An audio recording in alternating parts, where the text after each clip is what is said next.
Brought to you by the Every Dollar app. Start budgeting for free today. Normal is broken. Common sense is weird. So we're here to help you transform your life. From the Ramsey Network in the Fairwinds Credit Union Studio, this is The Ramsey Show. Alongside George Kamel, I'm Ken Coleman. Excited to have you with us. We have a lovely studio audience today. Fantastic looking people. Full lobby out there. That's fun. The phone number to jump in is 888-825-5225. 888-825-5225. We'll take your money questions, your work questions. They all kind of go together. We start off with Madison in Salt Lake City. Madison, how can we help today? Hey there. I've been dealing with some long ongoing unemployment in my relationship. My partner has been unemployed for 2.5 years, and most recently when taking him through the finances, he kind of shut down, got upset that I was doing things wrong, but that he didn't want to get a job because it would not benefit him and I'd misuse it somehow. Question is... Okay. I hold to the question. Mm-hmm. Did I hear you say he's not been working for 2.5 years and he said he doesn't want to get a job because it's not beneficial for what? I didn't catch that last part of that sentence. Of course. He said he didn't want to get a job because it wouldn't benefit him, that I would just misuse the money somehow. Oh, wow. Can I ask another question? Why are you still in this relationship? We have children together. Okay. But you're not married. Correct. Okay. You can have children together and still not have this cohabitation resentment bubbling up here. This is a fact. Okay, but True. We stopped you. You were about to get to your main question before George and I, because we have lots of thoughts, I can already tell you. What is your question?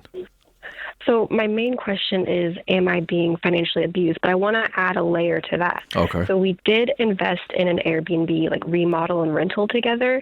So he spent a lot of his time over one of those years in reworking that house and getting it running. So he says that he's working and he's adding value to the relationship through that. Is the Airbnb actually making money? We are in our 5th month and it's paying the bills, but it's not turning a profit. Well, okay. Do you have any evidence? Let's say we were in a court of law and I said, give me evidence that your boyfriend is abusing you financially. What evidence would you give me? The lack of support and provision. Yeah. I don't think you're being abused, but I don't think semantics matter here. I do think you're being manipulated.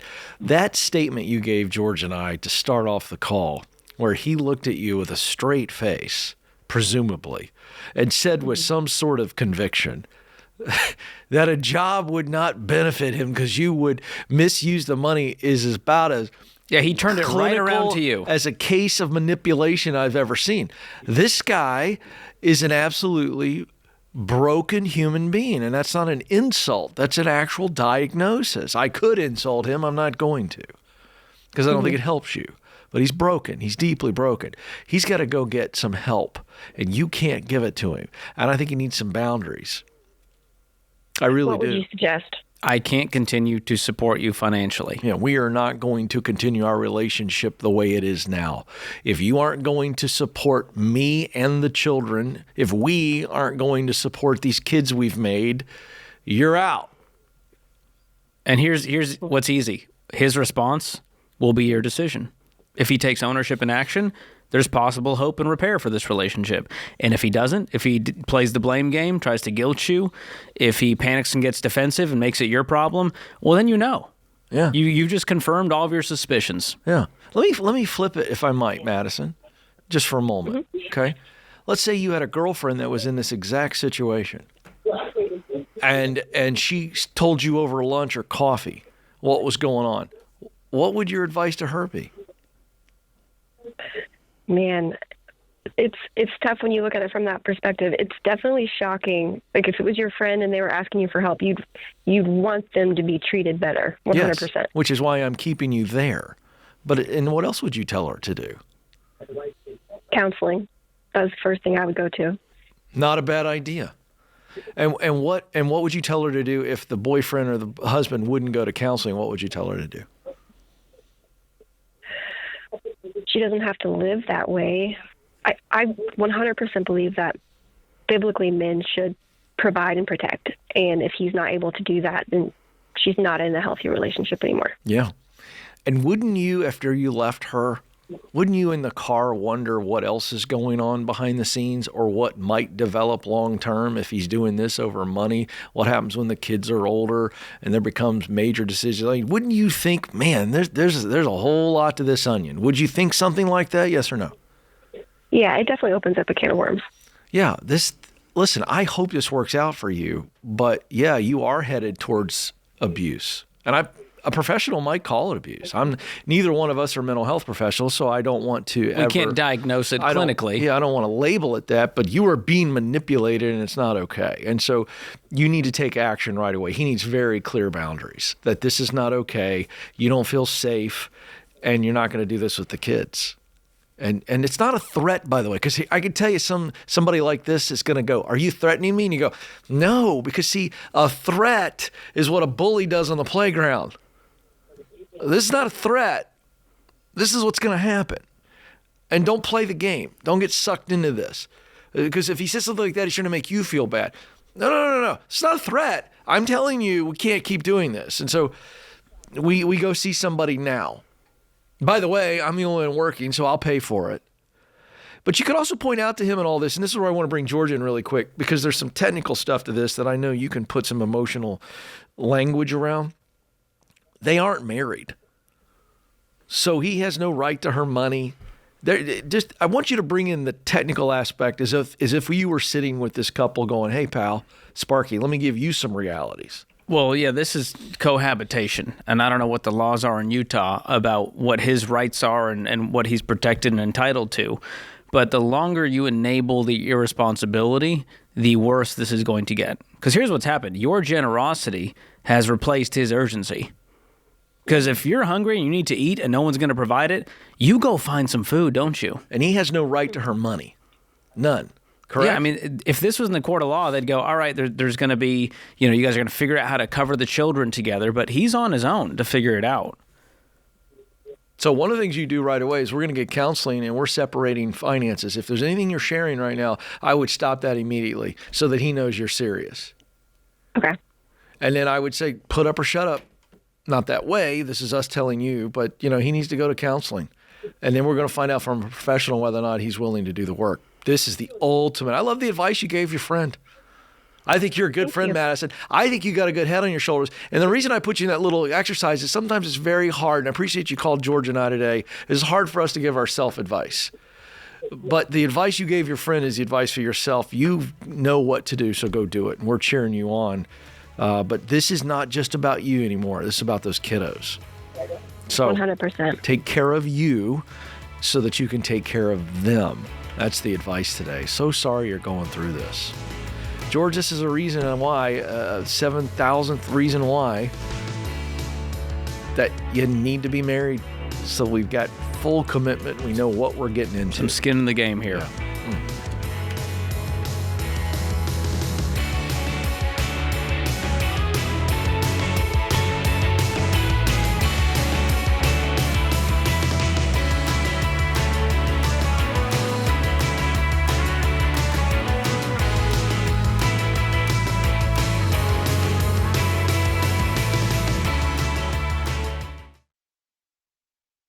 Dave, we got a lot of calls on this show where life happens. One day someone's healthy, they're working, providing for their family, and then a curveball hits. We hear it all the time. A car accident, a cancer diagnosis, a heart attack, and suddenly everything changes. Yeah, and that's why you've always said that having term life insurance from Xander is essential, because it protects your family if the worst happens.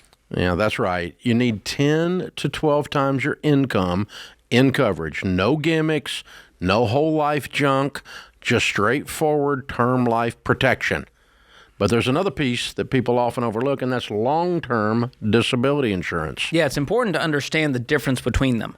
Life insurance steps in when you die. Disability insurance steps in while you're alive but can't work. So it replaces a large part of your income so the bills still get paid while you get back on your feet. Now, if your employer gives you free disability insurance, great, take it. If it's discounted there at a better price, take it. But if not, Xander can help you find the right plan. Whether you're single or married, it's not optional. If you're going to be out of work for a while, then you need to make sure the money's still showing up. And that's why Xander is our go-to. They make it super simple to get the right coverage at the best price, no pressure, no upselling. I've trusted Jeff Xander and Xander Insurance for over 25 years, and so has my family. So don't wait. It's fast, it's easy, and it could make all the difference. Go to Xander.com or call 800-356-4282. Protect yourself, protect your income, protect your family.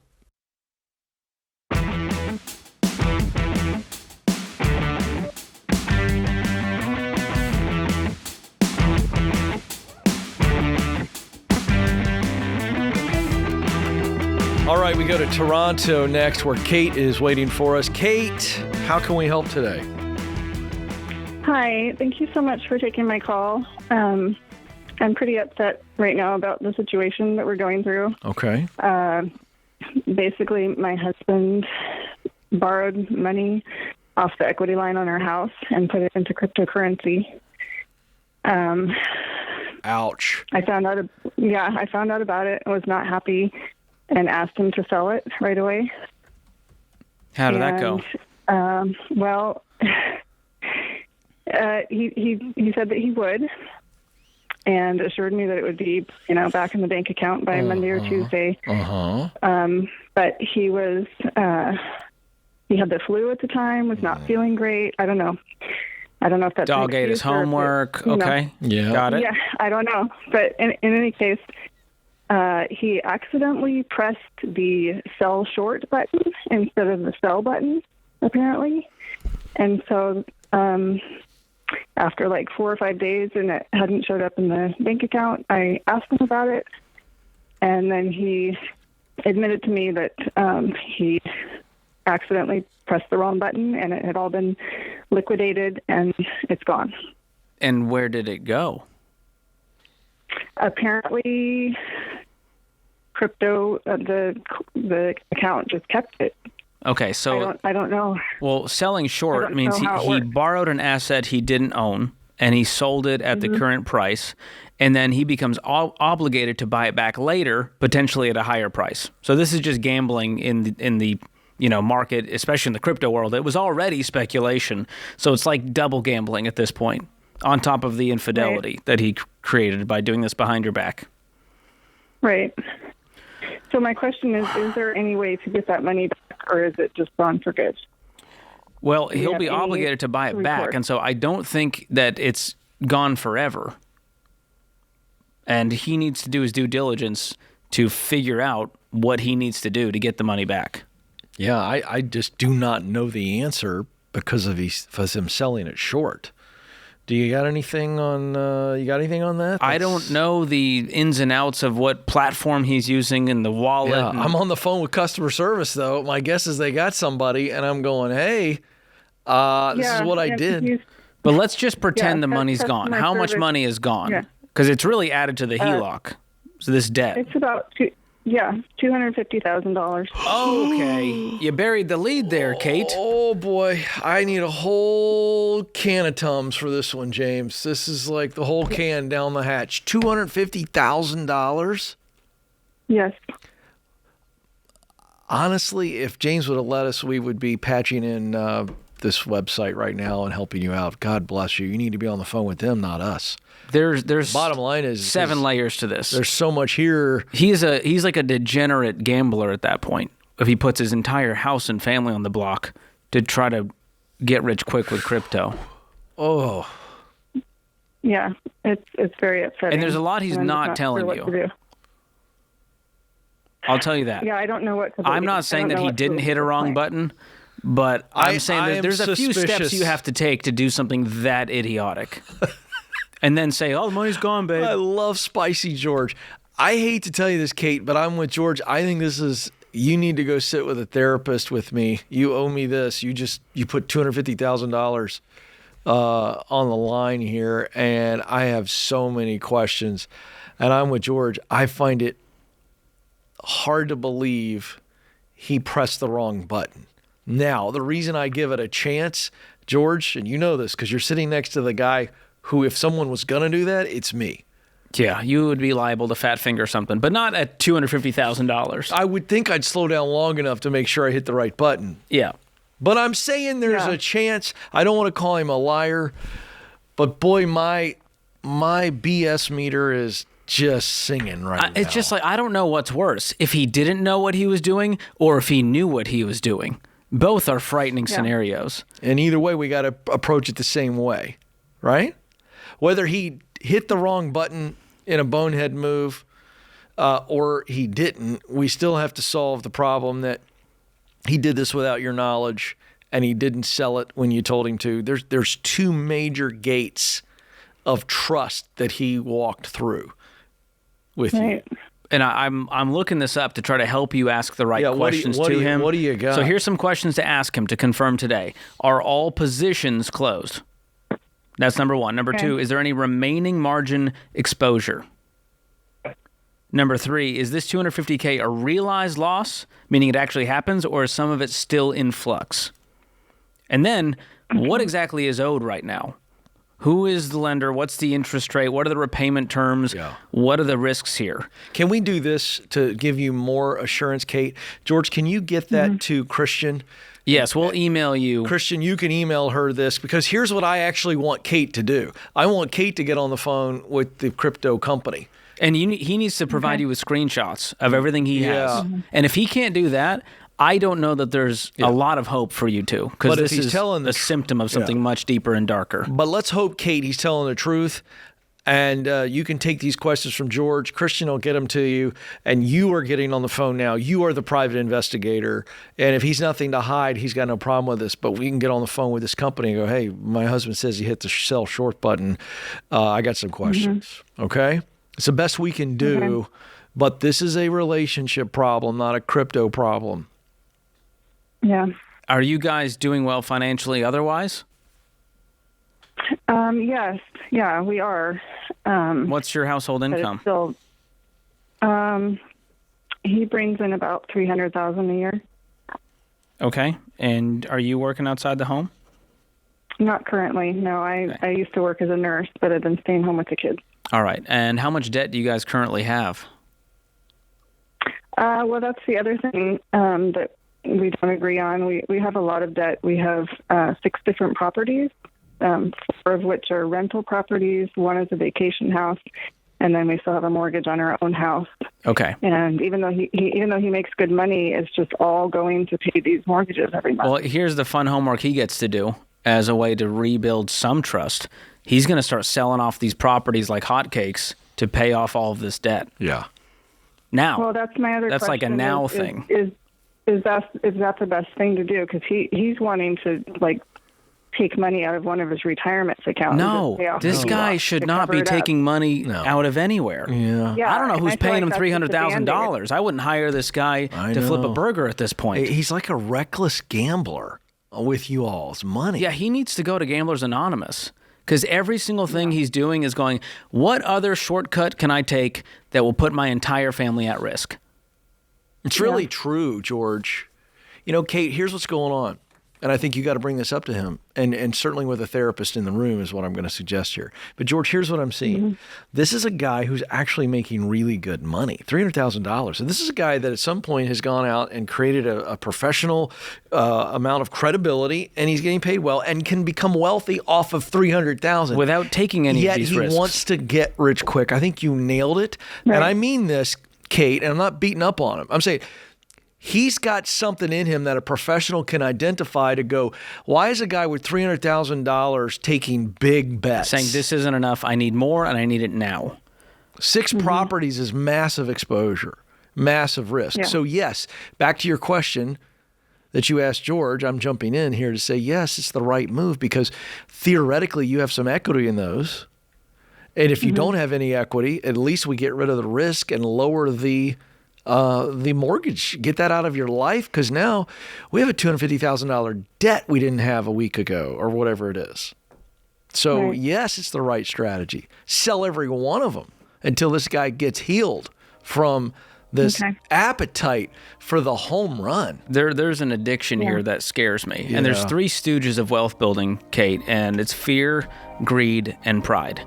It sounds like he's got one or all of the above here that's behind all of this, and he needs to come out clean and let it all out into the light to disinfect this entire situation. Kate, hang on the line. George is going to give you that awesome research. Christian is going to make sure you have it so that you can do your own research and hope this works out.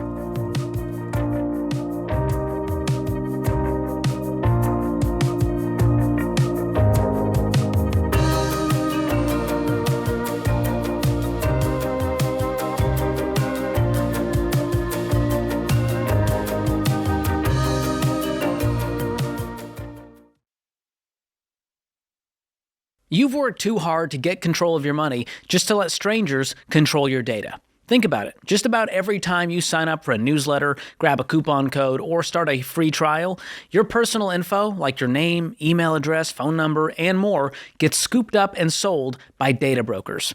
Here's the deal. Freedom isn't only being debt-free. It's also being free from companies cashing in on your data. And that's where Delete Me comes in. Delete Me's privacy experts find your personal info on these shady data broker sites, they get it deleted, and they keep it gone.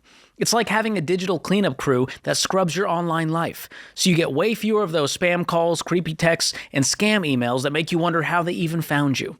Guys, the less noise in your digital life, the more time you have for what actually matters. Because when you protect your privacy, you protect your peace and your freedom. So go to joindeleteme.com/Ramsey to get 20% off their annual plans and take back control. That's joindeleteme.com/Ramsey.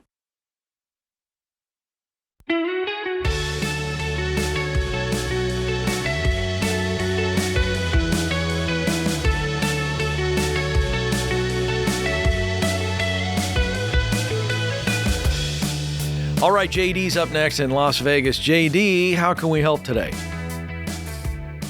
Hey, can you hear me okay? I can hear you well. What's going on?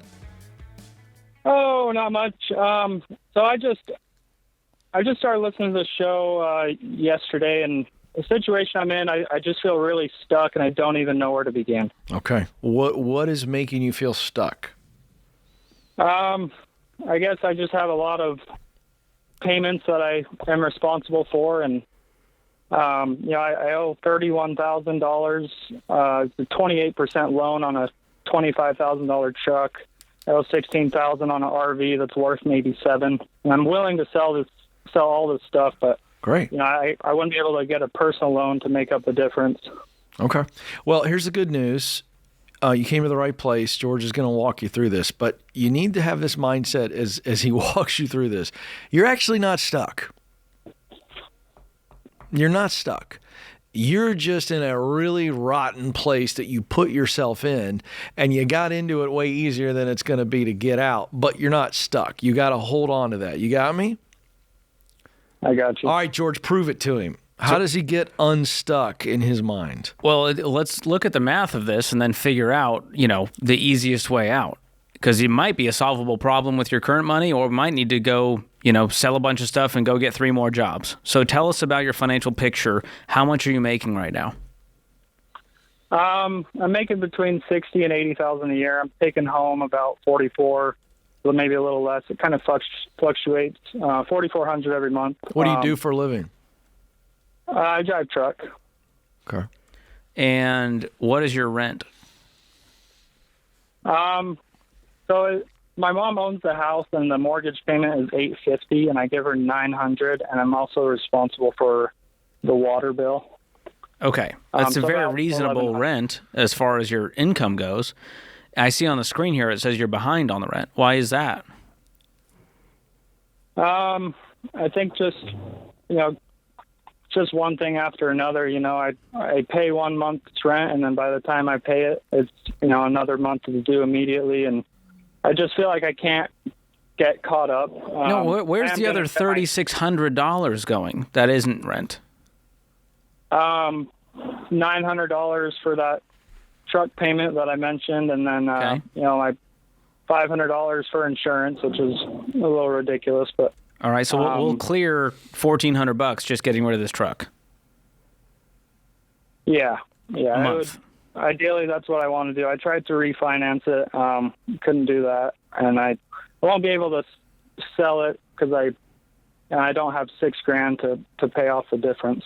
You don't right now, but you could, and I think that's the move. Was this a trade-in, or did you find the private party value? The private party value is about $25,000. Okay, and you're saying What do you owe on it? that you owe like 31. You said 31 and change, yeah. okay, and then what was the other debt? RV that I owe $16,000 and change. And what's that worth? Maybe $7,000 or $8,000, and then I have $3,500 in credit card debt. But to George's question, I mean, you're also spending freely outside of some of these big payments too, aren't you? Yes and no. I mean, I prioritize, just keeping the house payment made, the bills. We're behind on bills, so I pay what I can on the bills, and then they're due again. But yeah, I feel like I could settle down a little bit on my finances. Do you save any money? When was the last time in a month you saved something? Hasn't happened in a long And are you time. open road? Like, what's your truck driving schedule? I'm home every day. I start in the morning and I get off in the mid-afternoon. Okay, and okay, and mom owns the house, and you're just paying her rent. She has a mortgage on the house, and the mortgage payment is $850, and I'm just covering that. Okay, and she's not and she's not able to work. She's not, because you said we are behind on the bills. I thought I heard. Me and my fiance. Oh, so you and your fiance are living with your mom? No. My mom lives somewhere else. My mom just inherited the house. but is the fiance $100,000 living in the owed same on it. house? No. Okay, so you live in this house by yourself. Yeah, just with my fiance. I just No, asked he you if just she lived asked there. you if you live with your fiance, and you said no. Oh, sorry. I thought you were asking if I live with my mother. I apologize. No, I did, but we cleared that one. Now Okay. we're on this. So what does the fiance do for a living? She's a CNA. She brings in about $2,000 a month. Is she and part-time? She helps. It's technically full time. It's 3 days a week, 3 on, 4 off. Can give she or take. work more? Well, it sounds like she's not paying rent at all. Why isn't she? I Is mean, she paying any of the housing costs if she's living there? When I need help with, You do need help. this is Yeah, she $900. gives me- Okay, all she right. gives So me what she can. She has a car payment herself, Oh, and my gosh. she's also working on paying off medical bills. okay, all right. So we've done enough diagnosis here. JD, you have never even sniffed a budget, and even if you sniffed a budget, I don't know that you have the behavioral discipline at this stage to actually honor the budget. So you called asking for help, right? Yes, What do I do, Ken and George, right? that's correct. All right, here's what you do. You have got to start being disciplined. You're just spending money like a billionaire, and you don't have anything. And so you actually can get out of this. All right, George, you've heard all the facts. All right. Give him the tactical, what does he need to do today? So the baby steps are in this order. Baby step 1, $1,000 starter emergency fund. Do you have $1,000 to your name right now across your bank account? No, sir. Okay, that is your first goal, which means the next paycheck that comes in, you are putting that aside. And you're going to cover your 4 walls, and if that's all you can cover, that's okay. Because so far, we're behind on the rent, but we're trying to make the debt payments. We've got to cover our 4 walls first. Now, this is to mom. So now, is mom paying the mortgage even though you're not paying her? Because you said you're behind Yeah. on rent, but that's Yeah. really mom's mortgage. Well, no, she's not paying it. It's just not getting paid when I don't send her money. The mortgage is there's not a- getting paid at there's a- all. Yeah. So you could get foreclosed on. We haven't gotten to that point yet. We're That's where it's steadily- headed. I mean, that's what happens when you So, stop paying your mortgage. So Your fiance needs to start paying $450. We're splitting this because we're not married. but she needs to be working 40 hours a week. If she's living there, she's paying half the rent until you learn how to do it on your own. Okay. And so we need to come up with $6,000 after that to clear this truck. So you get $1,000 in the bank, and then you're going to keep living on rice and beans. You're not doing jack squat when you're not working, and you're going to be working a lot. Can you do overtime? I don't really have that option. No. Go the get answer 3 is, other jobs then. You get off in the afternoon. You already let me know that. So now you're not getting off of the truck situation. You're moving into the next job. You need money. You need to work really hard. So this is painful for you. Do you need a car right now to get from A to B, or can you just drive the truck? I have to daily commute to work. Can the girlfriend, carpool can the together? fiance not take you? She's got plenty of time. No, she works 6 p.m. to 6 a.m. I work about 4 a.m. to about 4 p.m. Okay. Well, you're going to have to figure out a transportation situation out, because if you can clear this truck, you can breathe again. Yeah, you're in bicycle And territory. so that $6,000 is your focus after this $1,000 is saved for your small emergency fund. But that's your key to getting out of this. And so far, it's just, well, can't do that because of this, underwater on this. You're going to need to get more money and spend less. And if I looked at your bank statement, I could probably find 48 ways to do it. So hang on the line. We're going to gift you every dollar, our budgeting app. It's going to be a coach in your pocket, like us, but less yelling and more recommendations for how to find that margin. I'm rooting for you, man. We love you. That's why we are yelling. It's out of love. I'm not yelling.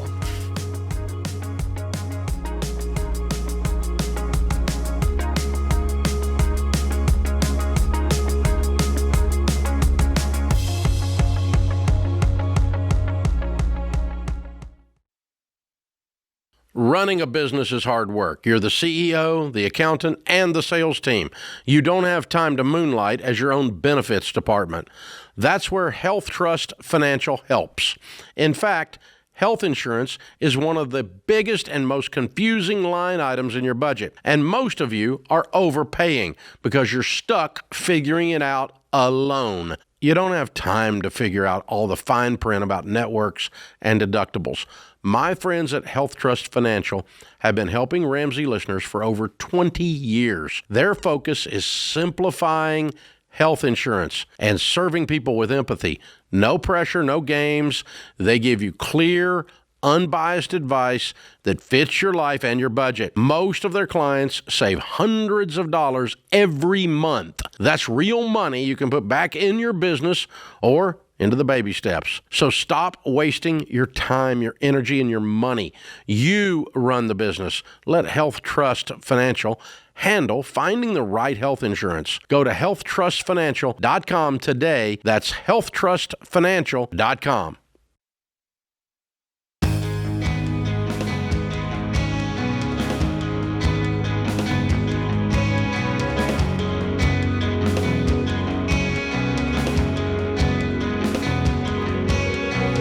All right, one of the best things that you can do for your finances is to have a really good tax pro in your corner that you can trust to help advise you on the best moves to make for your situation, for your small business, especially if you've had some big life changes this past year. So either your personal situation or your small business situation, you got to have somebody who knows what they're doing. Go to RamseySolutions.com/tax pro, RamseySolutions.com/tax pro. Remember, all these CPAs and enrolled agents have been vetted by the Ramsey team, but you need to sit with them and make sure you feel good, that you understand everything that they want you to do. All right, let's go to John in Pittsburgh. John, how can we help? Gentlemen, how are you today? Doing great. What's going on with you? Good. I'm loving the fact that Ken called you Spicy George, first off. So Thank you. I appreciate it. And a word of warning to you, John. He's a little frisky today. I'm hopped up on caffeine. He walked in before the show started, and I knew he was a man on a mission. So careful with George today. I will have it no other way. Okay. Great. So to get to my question, I'm in the process of selling my house, and I'll be getting roughly $135,000 from that. I just want to see if I'm planning it right. This will put me into baby step 7, and my girlfriend and I, we have plans to get married, potentially looking at rings and trying to see what the best option would be with that money. So my plan is, and just looking for some feedback. Thank you. Feedback on you from you guys. I'm looking to have 100,000 of that, maybe in a high yield savings account, maybe investing. That's where I'm asking feedback from you. We're looking to potentially, once we're married and buying a house in it, no less than 4 years when she can retire and we'll end up buying something together once we're married. So I'm thinking of putting 100 in it, a high yield savings or something else you may recommend for that 4 to 5 years. And then the rest, just a couple, about $5,000 in an emergency fund, some money into a ring and maybe a vacation, like a Ramsey cruise or something. And then another 20 for a just in case car fund. I have a 2010 Toyota Highlander with almost 200,000 miles and loving it. Just want to see how far it goes, but want to also be prepared. So, okay. Any suggestions you might have on what to do, what not to do, right track, et cetera? Yeah. Well, I'm curious. How old are you two? Because you're talking about her retiring. In her job, she can retire at 50. She's 46, and I'm 49. Okay, so her plan to retire at 50 and not work anymore? Not work at that job, and then that job will afford us the opportunity to be able to move to a different state, and that's our goal. Right. Does she have a pension or something with some guaranteed income? Yeah, she's also going to do some work, but it'll most likely be in a different state, yeah. And you're not getting married? When are you getting married? You're not until she retires, or I couldn't understand that. No, that would be prior to that. We've started conversations about that. We looked at rings a couple of weeks ago. So that would happen most likely, I'm sure, prior to all that. And then just one follow-up for me. You said put $5,000 in an emergency fund, but you said that this is going to put you in baby step 7. So presumably you have a full emergency fund in baby step 3, correct? Yes, I have 15,000. I'd like to bump it up to 20. Okay, great. So I see what you're doing there. Okay. So 20 total. So baby step 7 would be a paid-for house. So right now you would kind of be going back to this kind of 4, 5, 6 land until we get the house paid off. So that would be your next goal, is to kind of earmark as much of this as you can for that future down payment.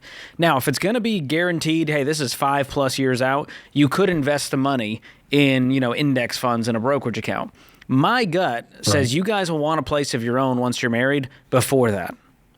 Even before she's retired. That's a possibility. We don't know. It's kind of in that middle zone where it's maybe too long to rent, but would we recoup the money if we buy something? Would you recoup the money if you bought something and sold it and then bought another? Well, because remember, they're going to move to another state. Yeah.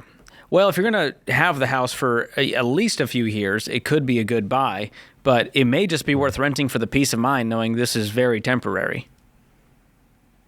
Yeah, and that's where we are. We're not really sure since it is. Yeah. Is that where you're going? Mark. You just sold your house, or you will. Yep. Are you going to live with her in her apartment or house, or that she's renting? She owns a house as well. I'm living here now.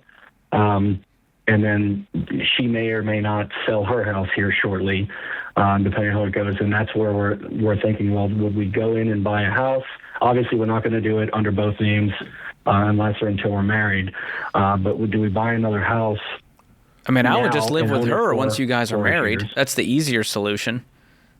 Yeah. Instead of just renting, at least you're building some equity while you two are married, and then you can sell it once you're ready to retire and move elsewhere. So yeah, I like the idea of parking it in a high yield savings account because there's a lot of unknowns right now, and we might need this money sooner. And earmark that for your house down payment. If you don't have a good one, Fairwinds is an awesome partner of ours, and they've got a great high yield savings product. You can jump on to fairwinds.org/Ramsey to get their smart bundle that includes that. I like a $20,000 emergency fund. I like having this car fund set aside knowing you're going to do this and you're going to pay cash. So let's not make it a surprise when it happens. And then ring is definitely the next step. You don't have to go crazy. What are you thinking about spending on the ring? I knew you were going to get nosy about this. Well, people, America wants to know. It's his business. It's his money. Do I tell America how much I'm spending on a ring? I mean, I think it's a fair question. You've told us pretty much everything else. You've told us everything else. I mean, go ahead. What are you thinking? I'm thinking in the $5,000 range somewhere around Great. there. Oh, George is so happy. I don't know, so it could be a little more, could be a little less. What does that get you? What does that get you these days? What does $5,000 get you? A wife, if she says yes. Hopefully something better than from the rare islands of Zirconia, that's for sure. I don't think you know. I don't think you actually know. You don't know, do you? I have a little bit of an idea. I have a friend who's a diamond wholesaler, but he's going to get a sick deal. Dave also says we can always upgrade. We've already talked. Size is what we're looking at. So this is serious. Okay, well, this is great news because you're saying that you have a good idea that the 5,000 is going to make her happy. It will. Ah, well, there you go. Yeah, she's We're very good. modest in that regard. All right. Then I like your plan, John. I think you're thinking through this wisely. There's just a lot of variables right now, and so that's my hesitation to put this in the market, not knowing what's going to happen. I mean, you've seen the headlines just this week, and everyone's getting spooked, and they're selling off, and now it's back up to record highs. And so I think because of that, your heart rate will stay smooth if you just put it in a high-yield savings account for now. You'll get, over 3% on your $100,000, which isn't bad. Great unintentional segue, George. Tell me more. Well, we were just talking off the air about the crypto roller coaster. I feel like we need a little update. You have been very public. We as a show have been public about crypto and the risks, and we've seen it go down tremendously over the last 72 hours.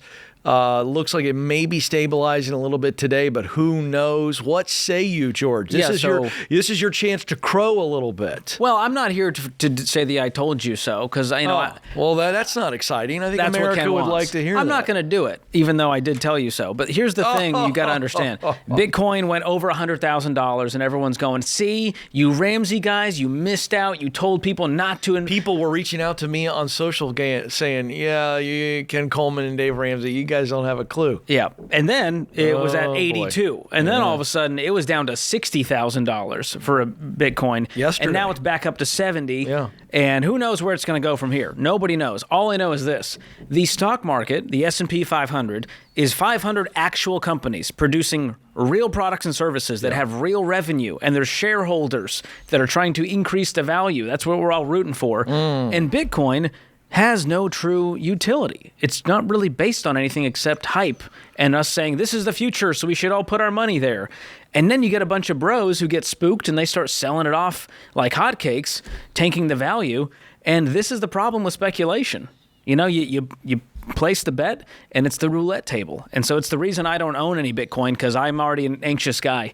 Don't need to add to it. You don't need it anymore. I'm good with the S&P 500, average 10% return over the long haul. I do the get-rich-slow plan. So what you're telling me is this was not shocking. These were not shocking headlines when we saw crypto on fire. No. I kind of knew eventually this was going to happen, and maybe it's going to go back up and be $1 million one day. I don't know the future. All I know is I can control what I can control, and that's investing slowly, wisely. Wealth gained hastily will dwindle, but those who gather little by little will increase it. That's what Proverbs says. That's how I live my life. That's what we also call a mic drop.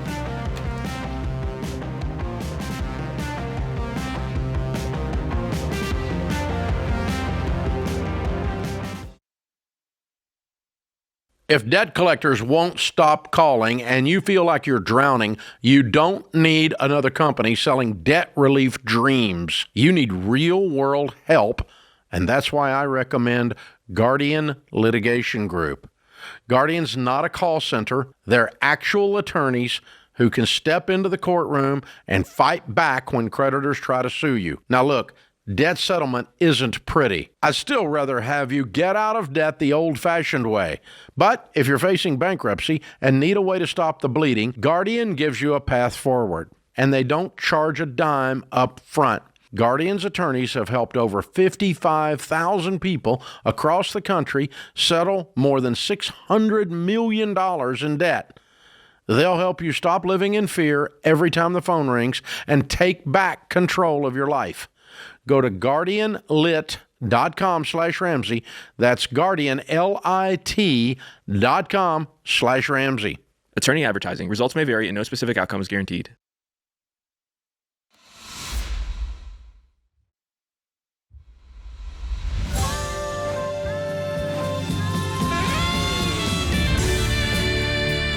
Welcome back to the Ramsey Show in the Fairwinds Credit Union studio. I'm Ken Coleman, joined by George Kamel. We're here to help you out.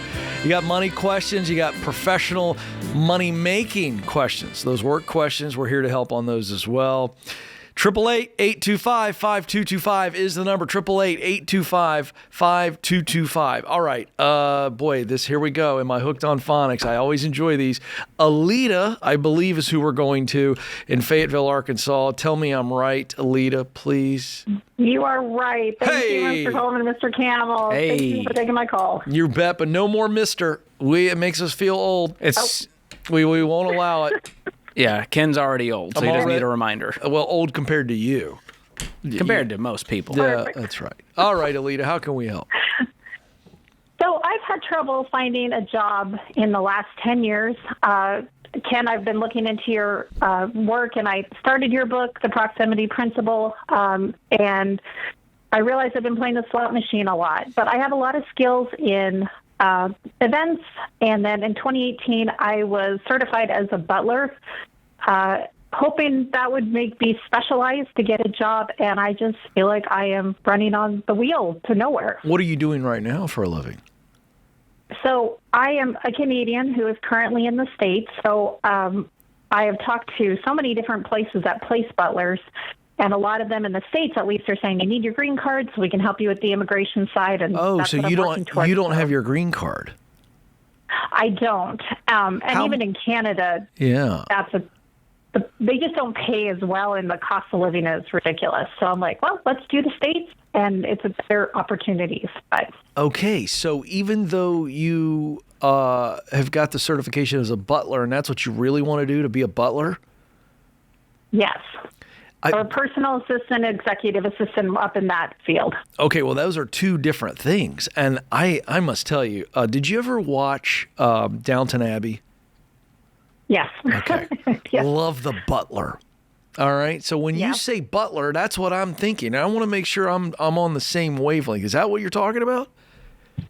Correct. So very wealthy. Butlers nowadays, Go ahead. Butlers nowadays tend to do multiple things. So they could be your personal assistant and also take care of things around the house or organize the staff. Okay. And the reason I'm asking that is because that tells me there's a wide range of people. There are certain people that would pay for a personal assistant but would not pay for a butler, correct? Correct. Yes. Okay. And you're a comedian, which is fascinating to me. So I got to do some real digging here. How much are you making on average per month as a comedian, a working comedian? I'm actually not a comedian. I'm a Canadian. Oh, good grief. I heard comedian too. You and did? I went, wow, I'd love to hear some material. Okay, you're Canadian. I'm so glad because I thought, here come the old man jokes from George, but you heard the same thing. Yeah, I thought it was like you're trying to be a comedian, but you're looking for a legit, butler job right now. All right, got it. All right, back to Okay, so one of my wife's dear friends, one of her closest friends, is a Canadian as well. And she's quite funny, just in case anybody wants to know. But she's a Canadian, and she's had so many issues with work visas. So are you telling me that you cannot be a butler or a personal assistant until you get a green card? Correct. Now, if you get in the right circles, they have the money that sometimes they can move that process along. So I was hoping that might be the case. Okay, but what can you do, given the fact that you do not have your green card? So I'm working to finish off. I have my associate's degree. I was able to take a year off to work here in the States, so that's why I'm in Arkansas. And then this fall, I go back to finish off the bachelor. Right, but what have you been doing for a living? What are you doing now for pay? So I am an office assistant.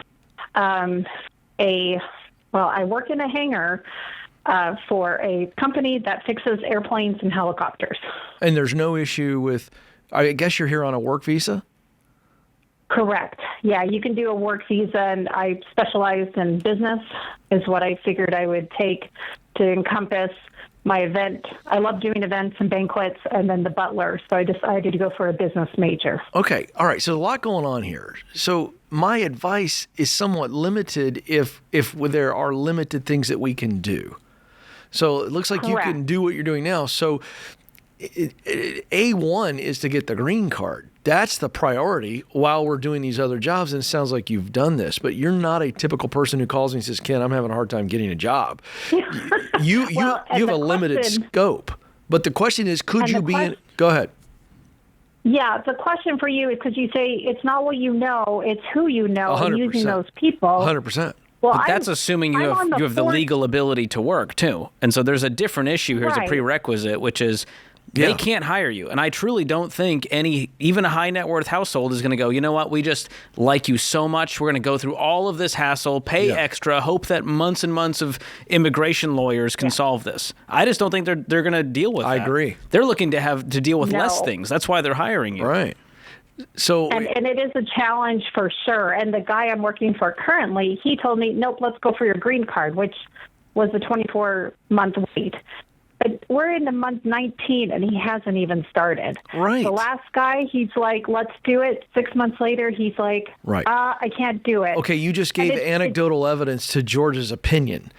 So George is right. So here's the deal. The question is, you love producing live events, the idea of working on live events. You mentioned that multiple times. Feels like the executive assistant stuff is kind of down the list a little bit, but you're a person who loves tasks.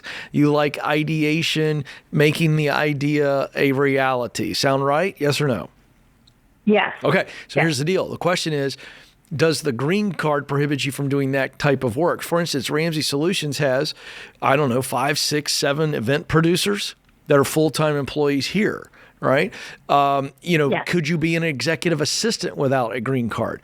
I've told you many times, Belay is a company that has sponsored Ramsey live events, Entre Leadership. They're based out of Atlanta, but they're hiring people like you all around the country as virtual executive assistants.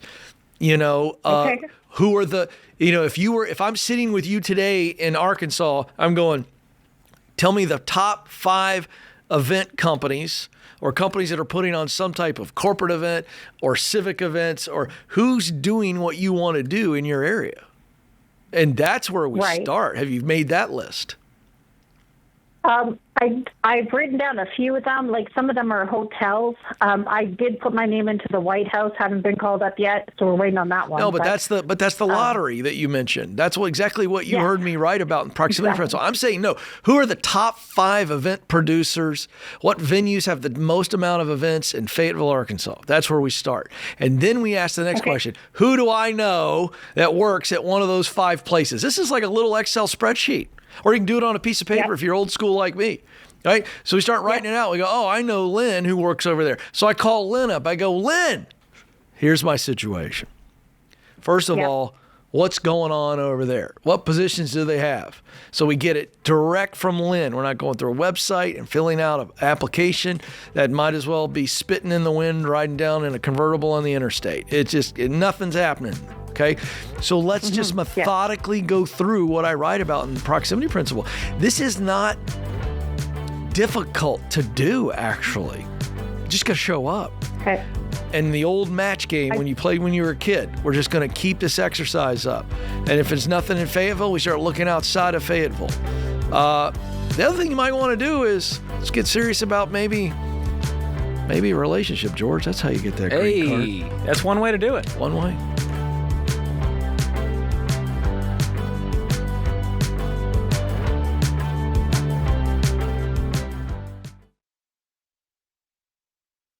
I love entrepreneurs. Don't forget, guys, I started my company on a card table myself.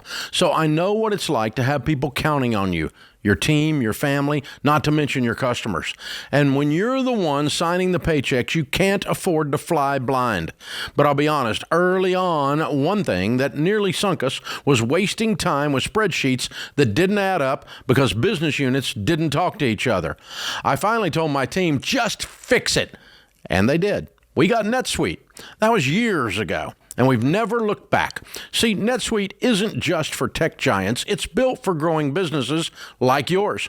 Over 43,000 businesses already run on NetSuite, including a lot that started just like you. And now, with built-in AI, NetSuite is helping them even more. It's one system connected to every part of your business for real-time insights, not guesswork. NetSuite AI flags inventory issues, cash flow risks, even supplier delays before they become problems. So you can trust the data, stop wasting time, and make the right decisions faster. Take a free product tour today at netsuite.com/Ramsey. That's netsuite.com/Ramsey.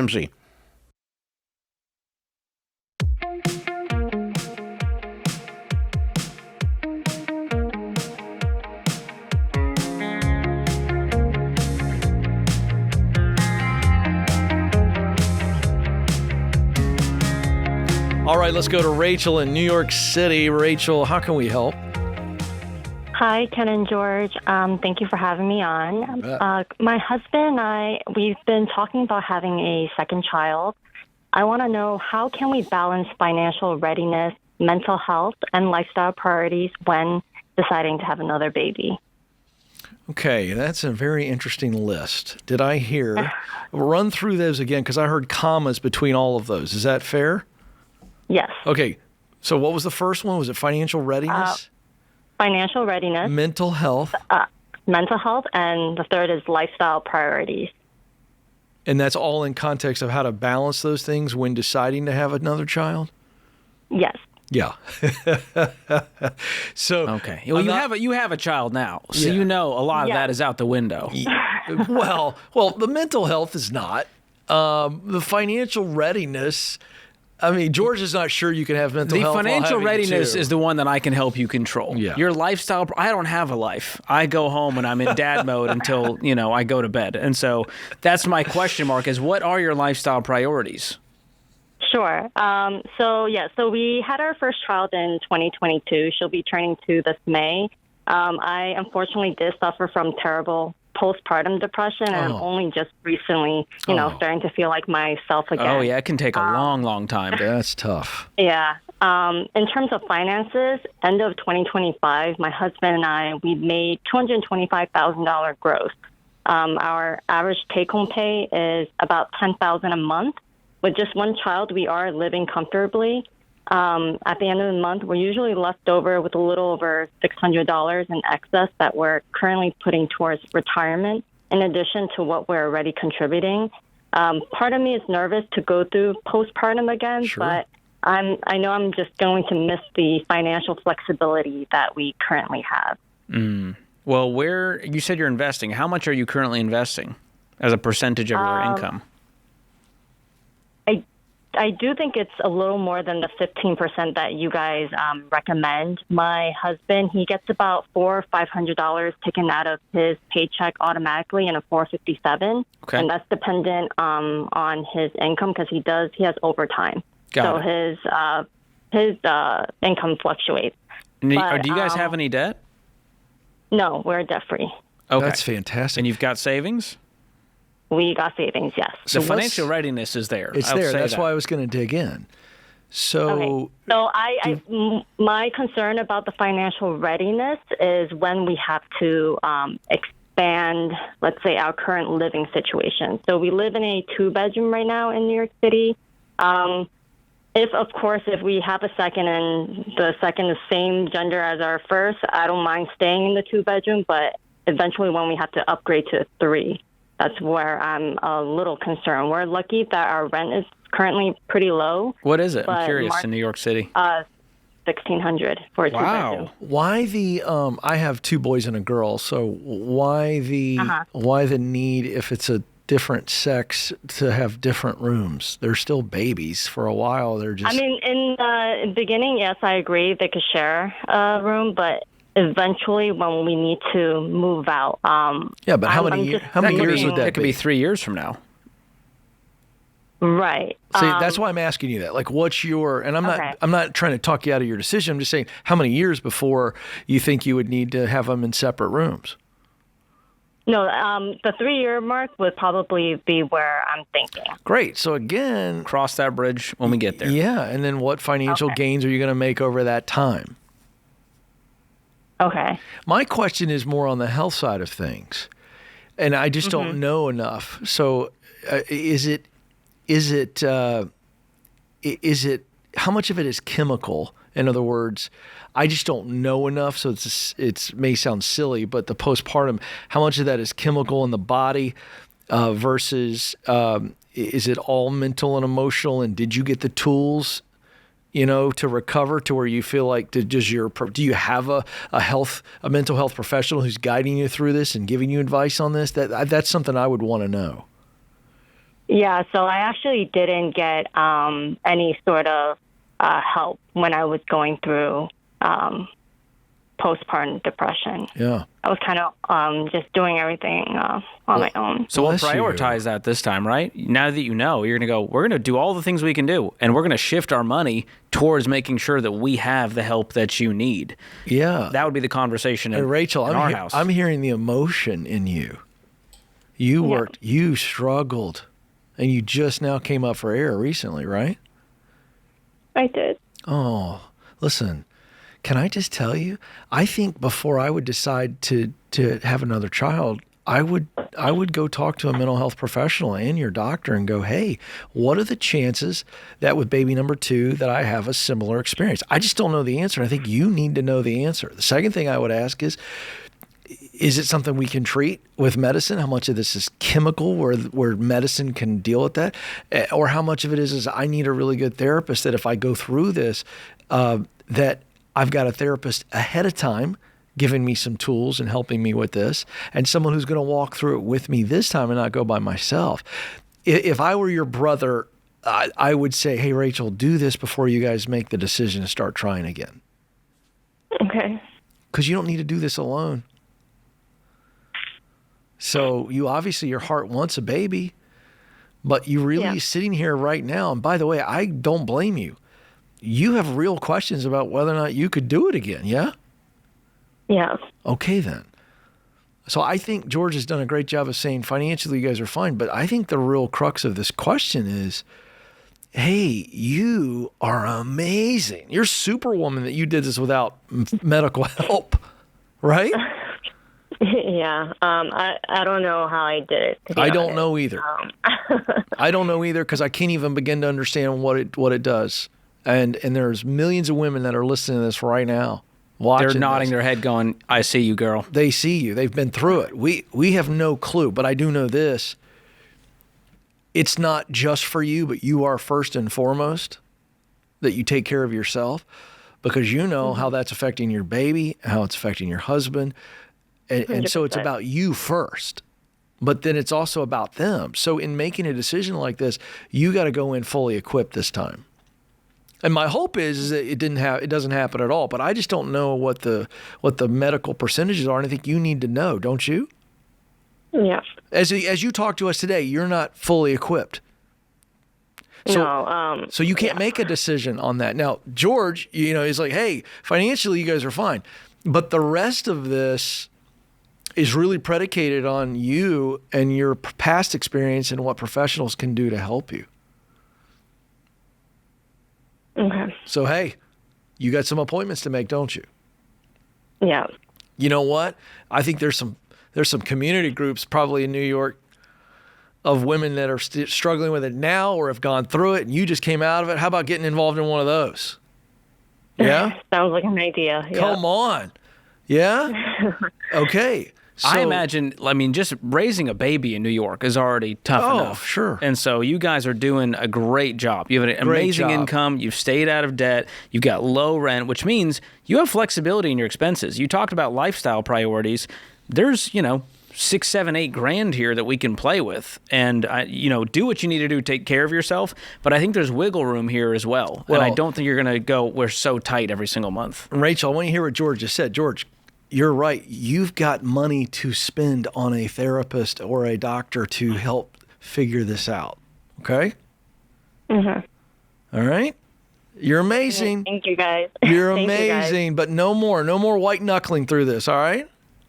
Okay. All right, Rachel. That's really sweet. What a Man. sweet, sweet lady. This is real, Ken. That's real talk. And, my wife can attest. She'd be amening right now if she was listening to that call. And you got to take care of your health first. And that's why doing the baby steps, having financial peace, allows you the flexibility to focus on your own health. Yeah. It's hard to do that when you got payments to make. Could you can't imagine afford if the Rachel therapy. were $300,000 in debt? She's got margin to go take care of herself, which is going to allow them to expand their family and be healthy doing it, folks. She can be more present is as a what mom. financial peace actually looks like.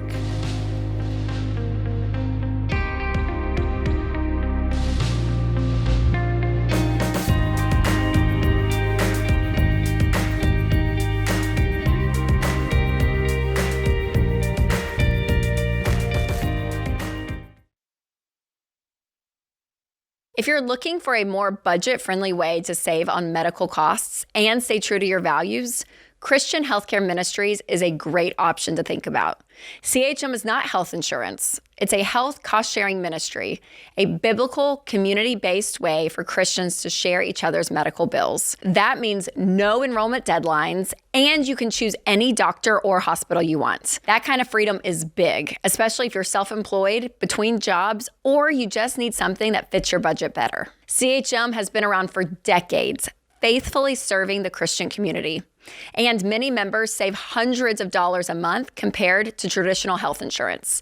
And that margin gives you breathing room when you're working the baby steps and trying to steward your money well. And right now, CHM is offering new members a 50% credit towards their first month of membership. Get started at chministries.org/budget and use promo code Ramsey. That's chministries.org/budget and promo code Ramsey.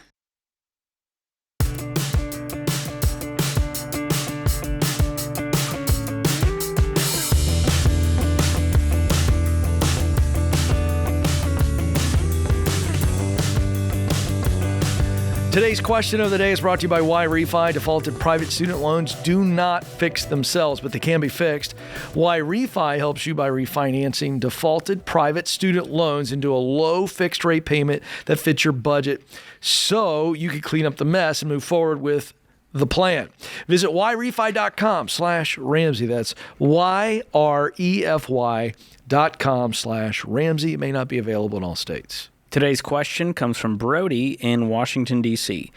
While I would like to pay off my student loans, I'm not sure it makes the most sense financially. They are currently at 2.6% interest, and even a monkey can make more by investing rather than paying this off.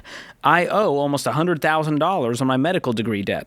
I make more than enough to pay it off, but I think it may not be wise to use my money to pay this off with such a low rate.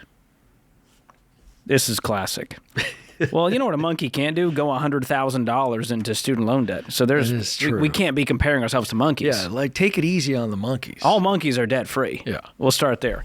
To your question, I get it. On paper, anything with a low interest rate, you could make the case, well, I could make more by doing XYZ with it. But you're not thinking about a few things. Number one is risk. We don't know that you will stay employed and have the money to pay this off. We also know that student loans are largely not even bankruptable, thanks to student loan lobbyists keeping it that way. And the other thing you got to think about is there's still a payment to be made. This is still looming in your life as long as it's there. It's living rent-free in your head. You emailed in to get the question answered. And so the truth is, you took this debt out saying, I will pay this back. And you can drag it out as long as you want, truthfully. You can do that, and you'll probably still live to tell the tale. But I think you will live a more peaceful life, and you will build more wealth if you just went ahead and knocked it out. And not just slowly. I'm talking aggressively. Because you hopefully are, a doctor or in residency. I don't know where you're at in the journey, but you said you have more than enough to pay it off. So pay it off. Because on a balance sheet, you don't actually have that money, right? If you have $200,000 in debt and you have $100,000 in savings, you're still in the negative. Yeah. And so get rid of the debt. Love it. All right, my take. I love it. I'm not going to add anything to it. That was so airtight. Gregory's up in Lincoln, Nebraska. Gregory, how can we help today? Yes, so I'm currently on baby step 2 and about to start side gig work. My question is should I be insured with my side gig? Tell us about the side gig. So I have multiple trade skills. I work in the trades. Currently, I'm a diesel technician, like my job and everything. But my other skill sets lie in like welding and stuff. So I was thinking about starting a mobile welding side gig, and in my area, it's heavy ag. So I know a lot of farmers that could use repairs and everything. Yeah, I would definitely get insurance. General liability insurance for sure. Okay, general liability. Okay. Yeah. I mean, because this is a high-risk gig. Okay. A spark could cause a fire after you leave, right? That could be a problem. Property's damaged, especially if you're mobile. Okay. You're on other people's property. Okay. And someone could just say, hey, I'm suing this guy because he ruined my driveway while he was welding. And so you definitely need the general liability insurance and maybe professional liability as well. Okay, is that even with without do I need to have a business license and everything for? I would be, licensed and bonded. I would go full. I mean, if you're going to be doing this, you got to do it right. Okay. I don't want this to be my main job. That's okay. It doesn't have to be. Okay. But I would not tie all of this to your personal life. I would have, set up whatever you need to. I don't know what it is for your situation in your state. I would look into that of what the proper setup is. If it's an LLC, have a business checking account. It'd be wise to do that as you get this set up so that the business, you're at least you have more protections in place if this is through a legitimate business with legitimate insurance. Okay, cool. I wouldn't do it. I wouldn't skip it to save money. And I don't think it's going to be that expensive either, so I wouldn't worry about that. Yeah, what do you... I was just wondering... Go ahead. ahead. No, you go ahead. So I was just wondering, just because, I don't know, my wife was wanting me to maybe, start a business, but then I'm like, well, it's a side gig. I wouldn't, start a landscaping business if I'm going, mowing yards. So I was just... I don't know. Why does your wife want you to start a business? No, it's not necessarily start a business, but if I'm kind of all in doing it. So I have a good job with plenty of room for advancements. It's just instead of one little side gig doing whatever, I can potentially make more. So what's the why behind all of this? Getting out of debt. Okay, great. Now we have a why. We have a reason to go do this. That's good. And then it becomes the how now. And the how is, all right, I got to set up the LLC. I'm going to start that. You don't need to go crazy, but you just need a few protections in place so that this doesn't reach into your personal life. Yeah. Okay. Yeah, this is not a lot of money we're talking about. It's a little bit of time, but again, it's more protection so that you can, with peace of mind, go do the welding. Okay. So it doesn't have to be this full-blown, I have to commit to, a P&L statement. No, you keep it simple and just go... I'm going to see if I can get 5 to 10 welding jobs in a month or whatever it is you're trying to do. Yeah.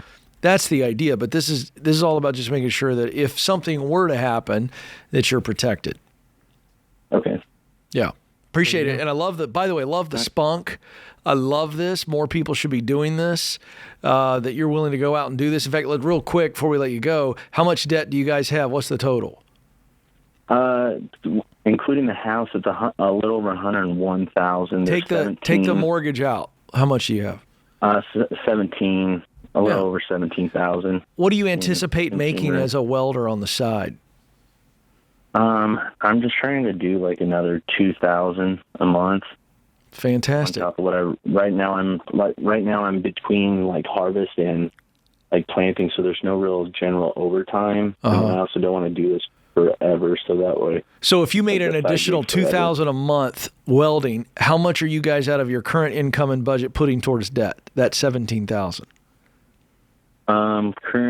With the minimum payments, we're at $780 a month with all those payments, and then we just started a budget and plan, so cut a bunch of subscriptions and everything, so we're currently amping that up right now, and so we're looking for excess money and stuff like that. Yeah. So the reason I was walking you through this is, what's the total amount of money now that you guys are in a budget out of your current income that we can put extra? So is it $500 a month extra we can put on the $17,000 of debt using the debt snowball? And George, making an extra $2,000. Yeah, if you just use side hustle money, you'd be done in about 8 months. Yeah. But if you can use your personal income as well and create margin there, let's make it a kind of an audacious goal to go. Could we be done in 4 or 5 months? Okay.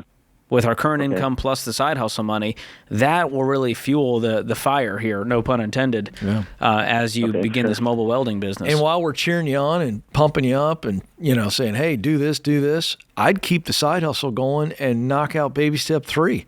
Get that 3 to 6 months expenses. Let's go. Keep going. Fast forward that. And now you get to baby step 4, George, and mentally, if he's gazelle with this side hustle, explain what happens to him mentally, emotionally when he gets baby step 2 and 3 done in a short order. Think about that. Then you have all the margin you were throwing at those things now becomes your money. to build wealth, to go on vacation, to upgrade the car, to create a maintenance and repair fund. And who knows, maybe the welding business, you go, I could do this full time. I'm enjoying it. I can be my own boss. I'm good at this.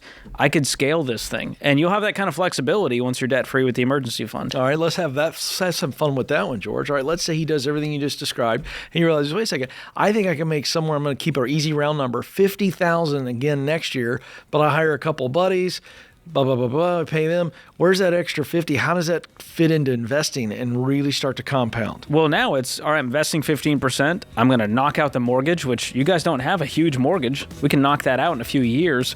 And now we're going, we can amp up. We can max out our retirement accounts, invest beyond that, take trips we never dreamed of, be more generous. And so your life just opens up to a whole new realm of possibilities by following these steps. Gregory, we just looked into your future. And George says you're rich. The crystal ball says he's going to be okay.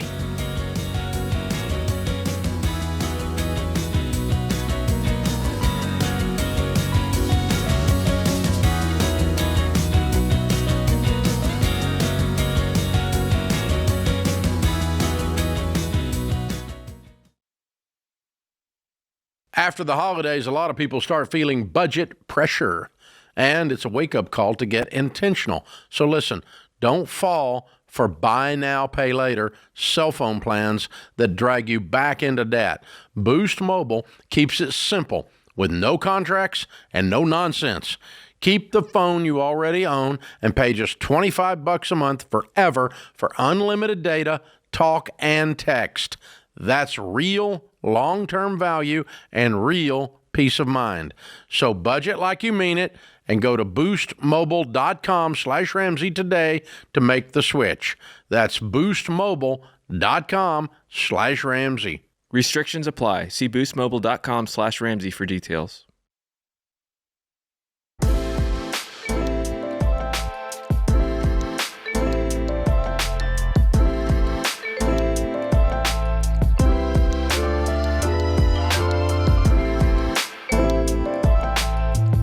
All right, if you are wondering, where'd all my money go? That's normal. And normal's broke, but this is the year. How about 2026 being the year that you decide to do something different and live differently and see different results? Get a head start by downloading Every Dollar. It's more than just a budgeting app. It's like having a personalized coach, as George likes to say, in your pocket, right on the phone, like having one of us to answer your question. Of course, you get all the great budgeting applications and all the helps and prompts. And this is crazy. They've proven this. It's unbelievable. I've seen it. You'll find thousands of dollars on average that you can save in just the first 15 minutes of giving it a run. So don't go another year feeling broke and stressed. Start Every Dollar for free in the App Store or Google Play.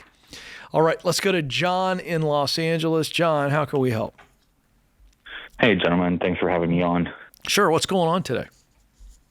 So my girlfriend and I were, we own a home and we're pretty much breaking up, and I want to know what's the most fair way to split the net amount from the sale of the home.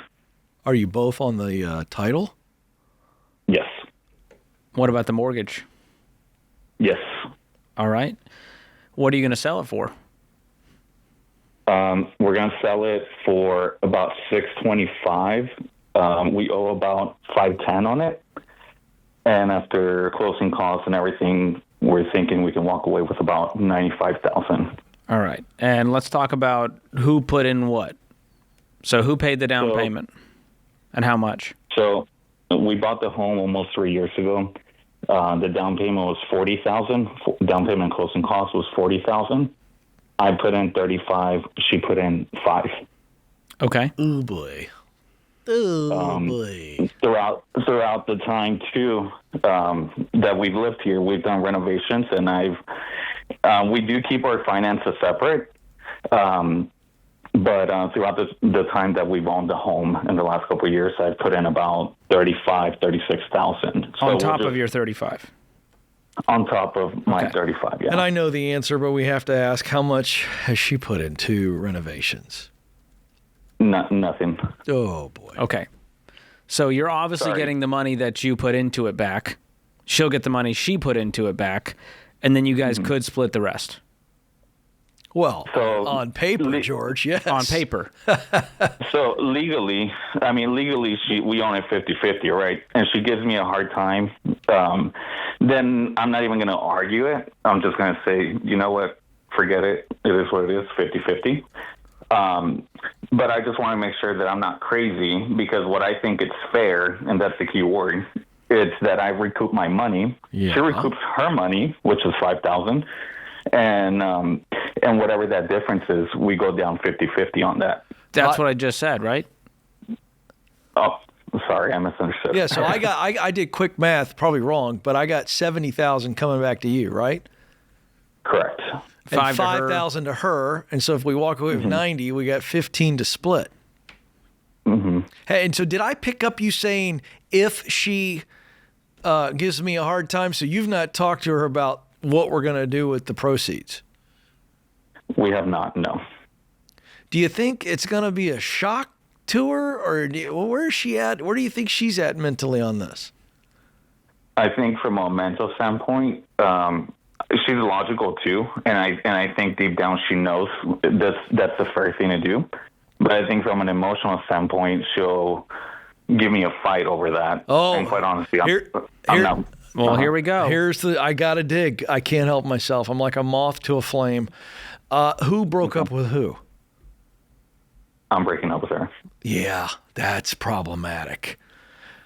I still think the numbers are right, but I'm just trying to keep it real. The audience in the lobby's with me. It's going to be a knockout, drag-down fight on the way out. Were you a gentleman about it?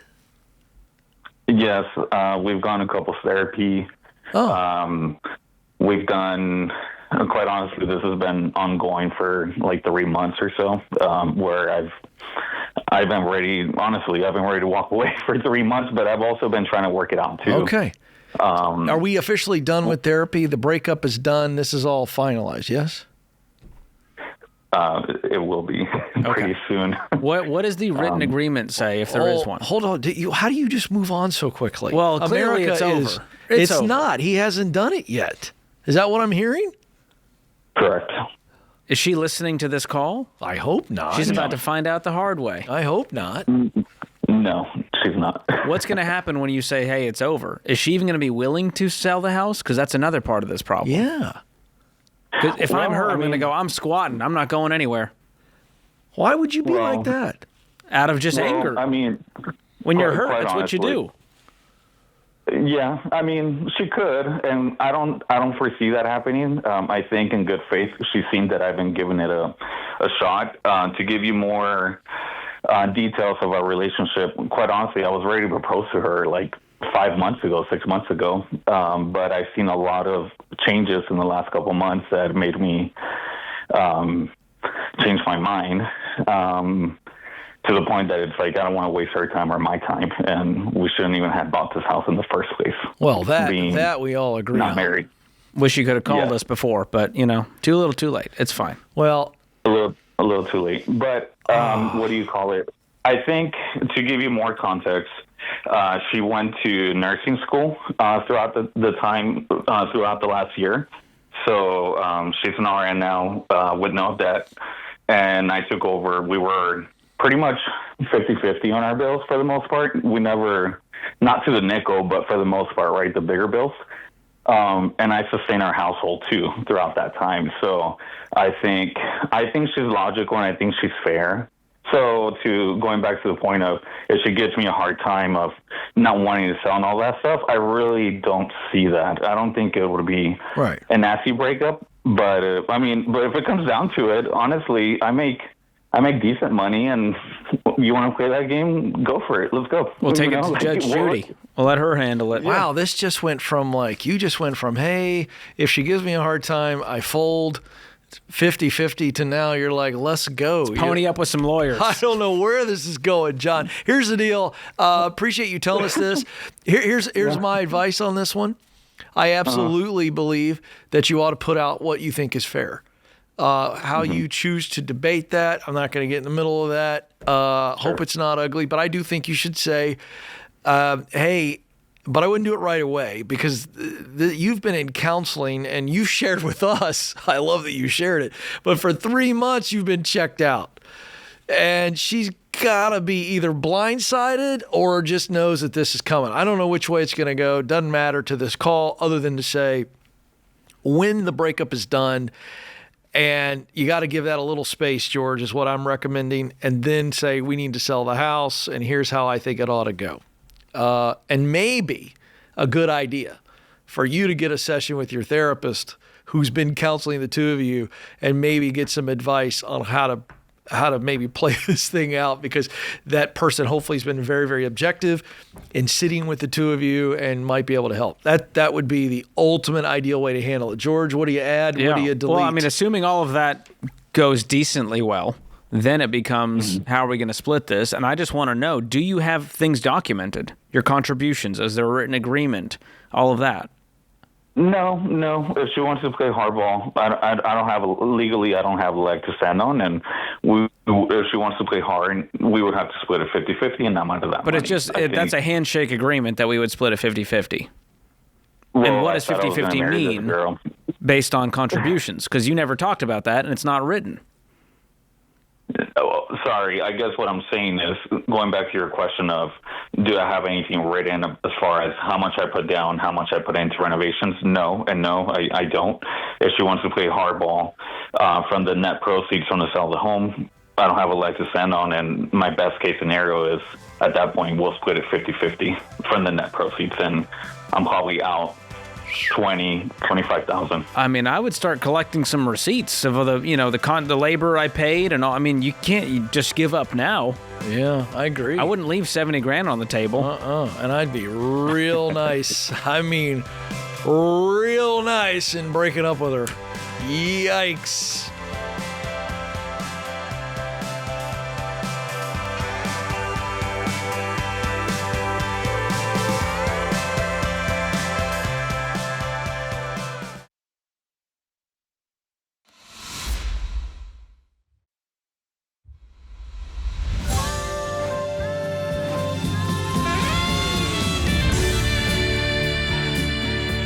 Welcome back to the Ramsey Show in the Fairwinds Credit Union studio. Alongside George Kamel, I'm Ken Coleman. Thrilled to have you with us. 888-825-5225 is the phone number to jump in. Let's go to Zach in Houston, Texas.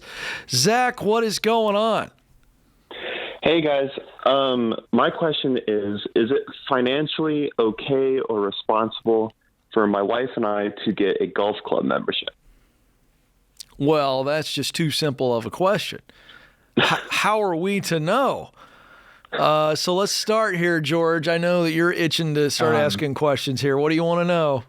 I want to know where you're at financially. Mm-hmm. So do you guys have any debt? Our only debt is our mortgage on our house. Okay. Good sign. Zach, it's looking up so far. We got one green light. Let's talk about your savings. How much do you have saved?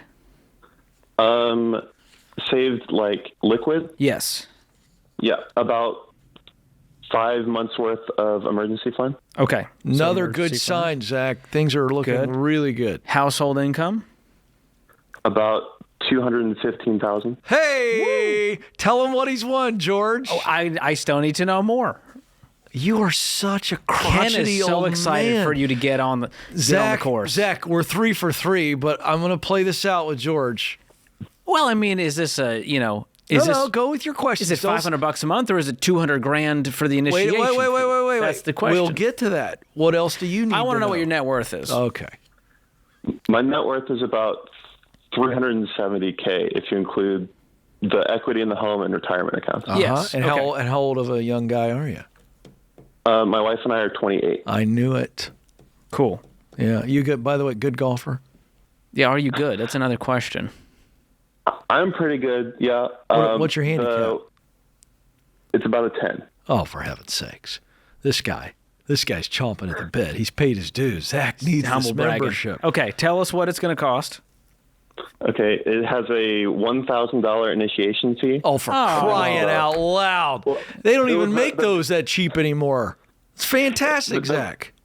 The problem is it's like $500 a month. Okay, who cares? Oh, look at this.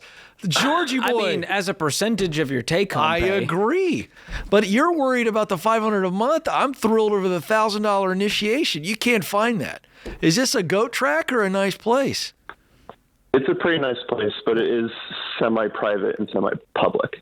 Okay. Wow. Are there any minimums as far as like food and beverage? Is this like a fancy country club vibe?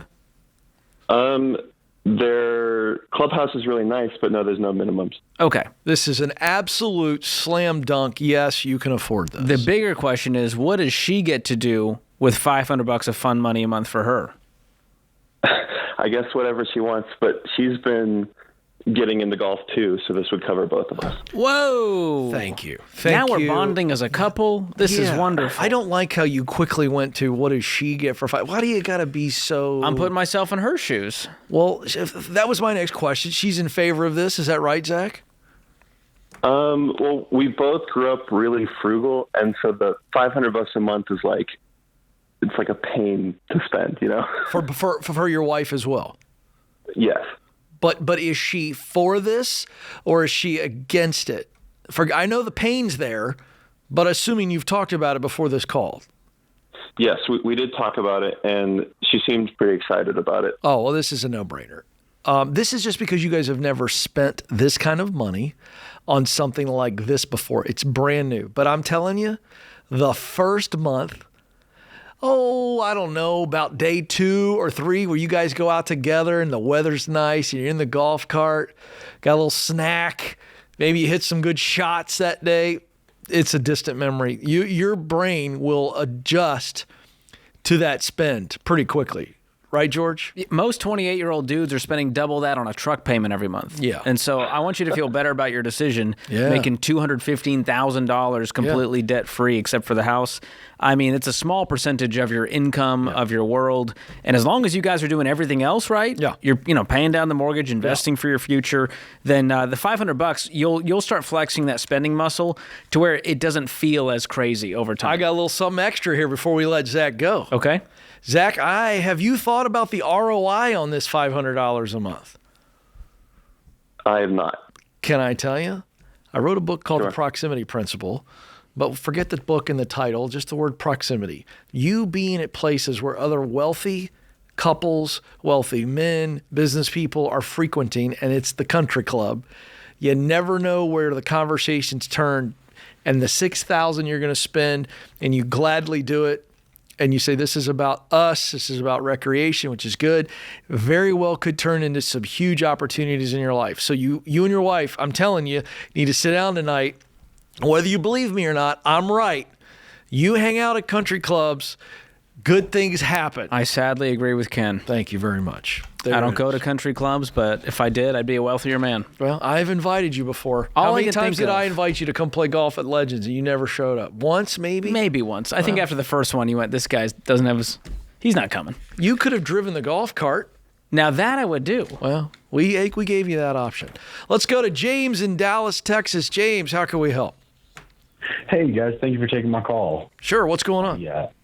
I work a sales job, and so my income fluctuates pretty dramatically throughout the year. I end up making good money, but I have to keep money set aside to go through the lean months.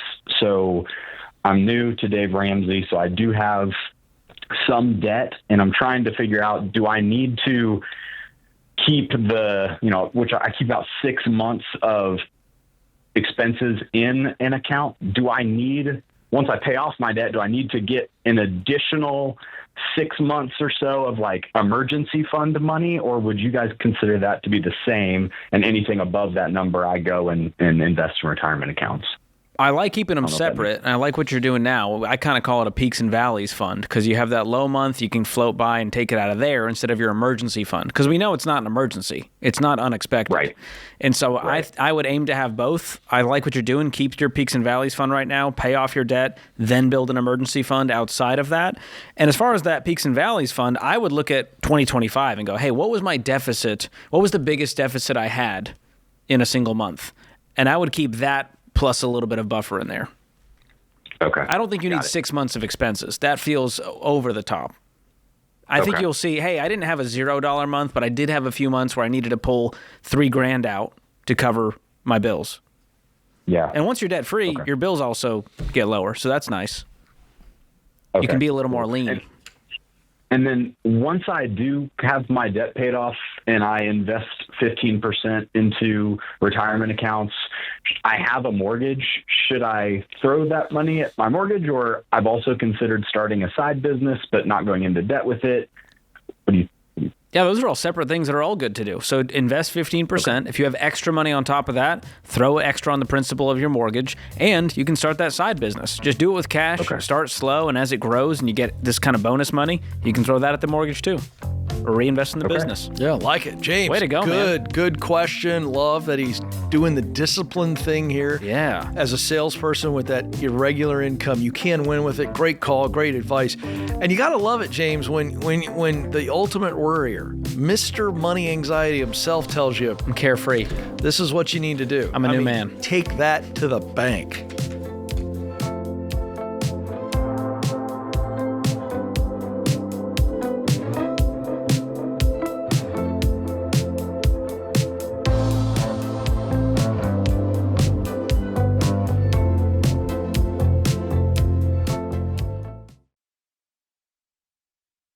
Welcome to 2026. Last year is officially in the rear view, and you're fired up to finally make some changes with your money. New year, new goals. We love it. But let's be honest. Old you said the exact same thing last January and the January before that. And before you know it, those money goals fizzle out faster than the fleeting flavor of LaCroix. So here's the truth. New Year motivation only gets you so far. You need an actual plan. And the good news is you don't have to figure it out on your own. Every Dollar builds a personalized plan based on your goals and your real life, and it actually coaches you to stick with it. Plus, the Every Dollar app will help you find extra money hiding in your budget. And trust me, there's always something hiding. The average person finds $3,015 in the first 15 minutes. That's basically like giving yourself a raise and a much happier new year. So don't let future you down. Make them proud. Go download the Every Dollar Budget app and start for free right now.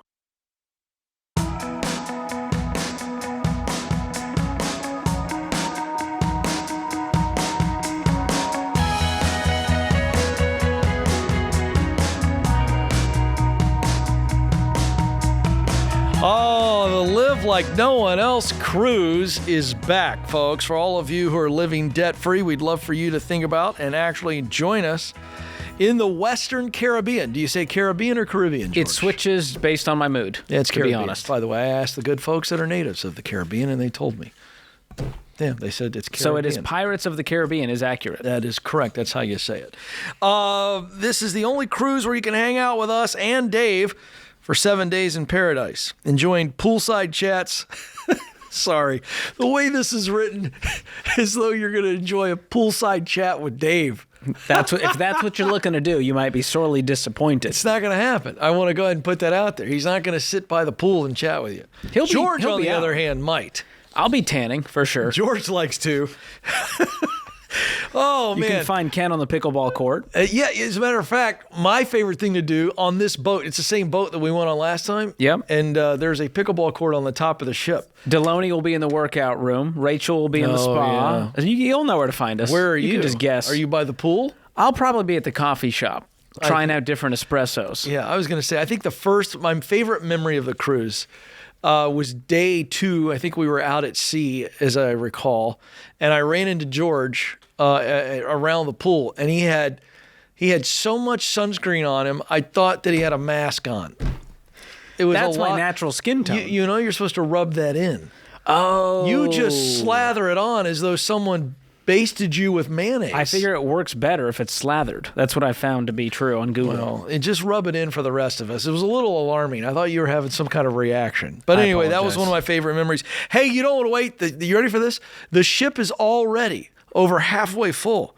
And the Neptune suites have already sold out. So take that for what it's worth. Those are sweet. Lock in your spot with a $600 deposit before it's too late. You can click on the link in the show notes or go to RamseySolutions.com/events. By the way, I will tell you, it was a lot of fun. And I am not a cruise guy, but I had a blast. It's the only way I can take a vacation is wait for the next Ramsey cruise with a infant and toddler. Yeah, I got to go for work. Sorry. By the way, you were not bringing the dogs. No dogs allowed? No dogs on the ship. Nobody wants to see your dogs. Forget it then. Specifically your dogs. Ryan is up in Kansas City. Ryan, how can we help? Hey, guys, I'm super excited to talk to you. My wife and I are having a little bit of a disagreement. Uh-oh. I have an opportunity to go for a promotion here in the next couple of months, and I am 37, and so my belief is that I should still be going for promotions and fighting hard to improve my career. My wife really wants me to stay where I am, and the reason is that I've got a pretty large amount of anxiety that I've had to have bouts with previously from my time in the service, and I, in this position, have not had any problems with my anxiety. I have been really great at this job, and it's one of the few things that I feel like I can just do well. Let me jump in really quick. What do you think are the reasons? Sure. Is there some evidence that both you and your wife could agree on as to why you've not experienced these anxiety breakouts and some of the symptoms in this particular job? Yeah, so the easy answer to that is that I've got the team here is great, and my manager is super supportive of me. My manager has a very strong opinion on mental health. He prioritizes it. So he also lets me kind of have open-ended goals for me to go after. So I'm a project lead, and so I'm able to pick and choose kind of the projects that I want. And so these have been big opportunities for me, and I've done very well at them. And I think also a little bit of my success has led to my mental health being a lot better. Okay, and have you been doing therapy this whole time as well? No. Have you done therapy before? No.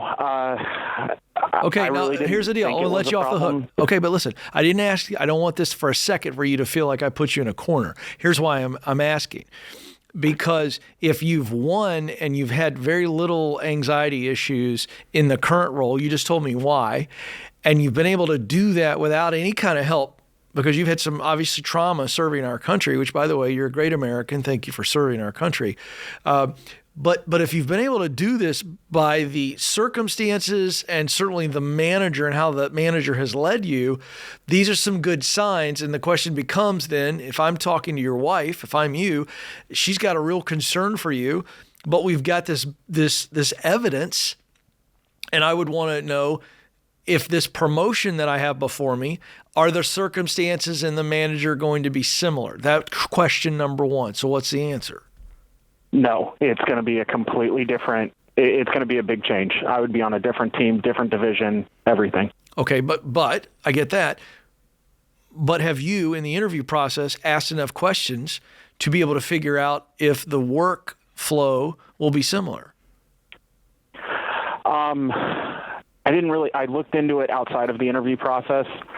At the next step up, it's going to be a lot more customer focused, and so I'm going to be customer facing a lot more. So the expectation is it's going to be very different in my.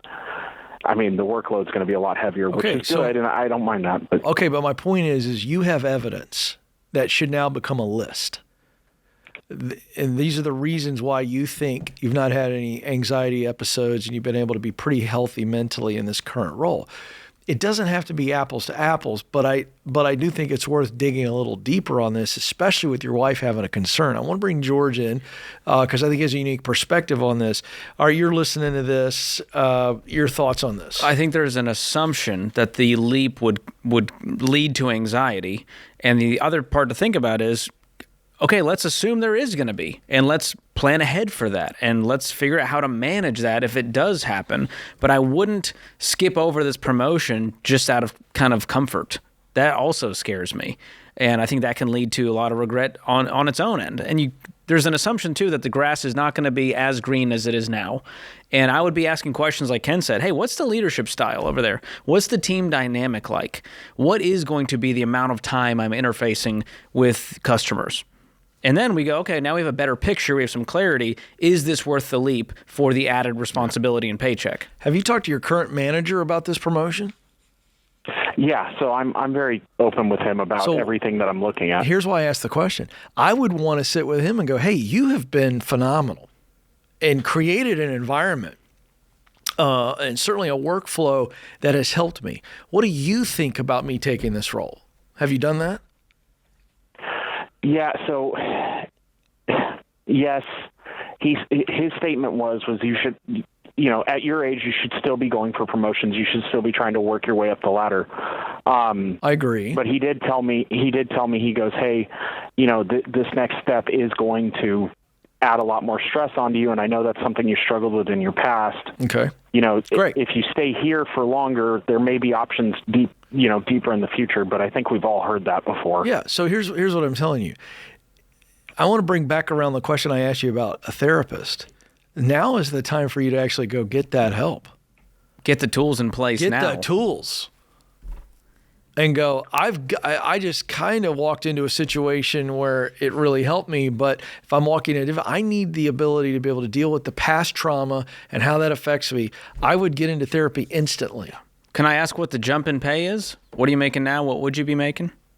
Yeah, so I'm making 107, and my wife also makes around the same, and then the jump in pay would be to 120 to about 125, but I've also got disability coming from the Army, which is $24K a year. Wow. That gives you some options. It really helps you progress with your financial future. Do you guys got some goals ahead?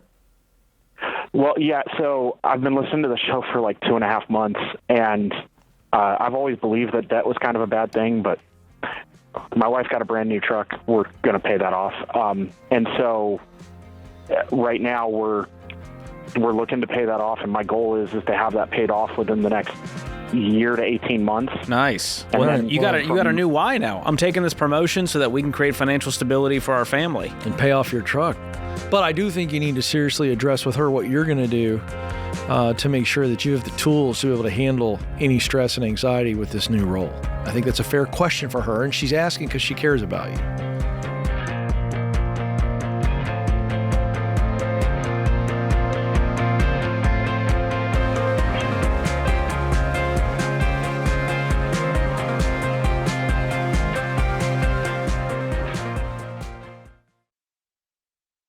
Hey guys, Dave Ramsey here. Every day on this show, we help people work through real money problems and figure out what to do next. Now, you can get that same kind of help anytime with Ask Ramsey. Ask your money question and get answers built on Ramsey principles we use on the show. Whether you're making a decision or just want something explained, Ask Ramsey is here to help. It's fast, simple, and free to use. Go to RamseySolutions.com and try Ask Ramsey today. That's RamseySolutions.com.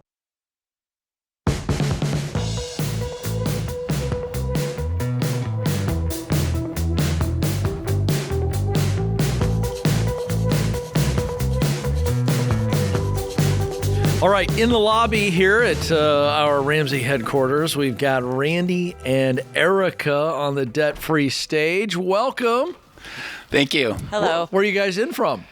Boise, Idaho. Boise, Idaho. Okay, welcome. All right, let's hear the numbers. How much debt did you pay off?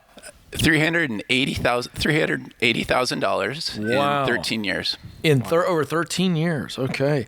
And what was the range of income?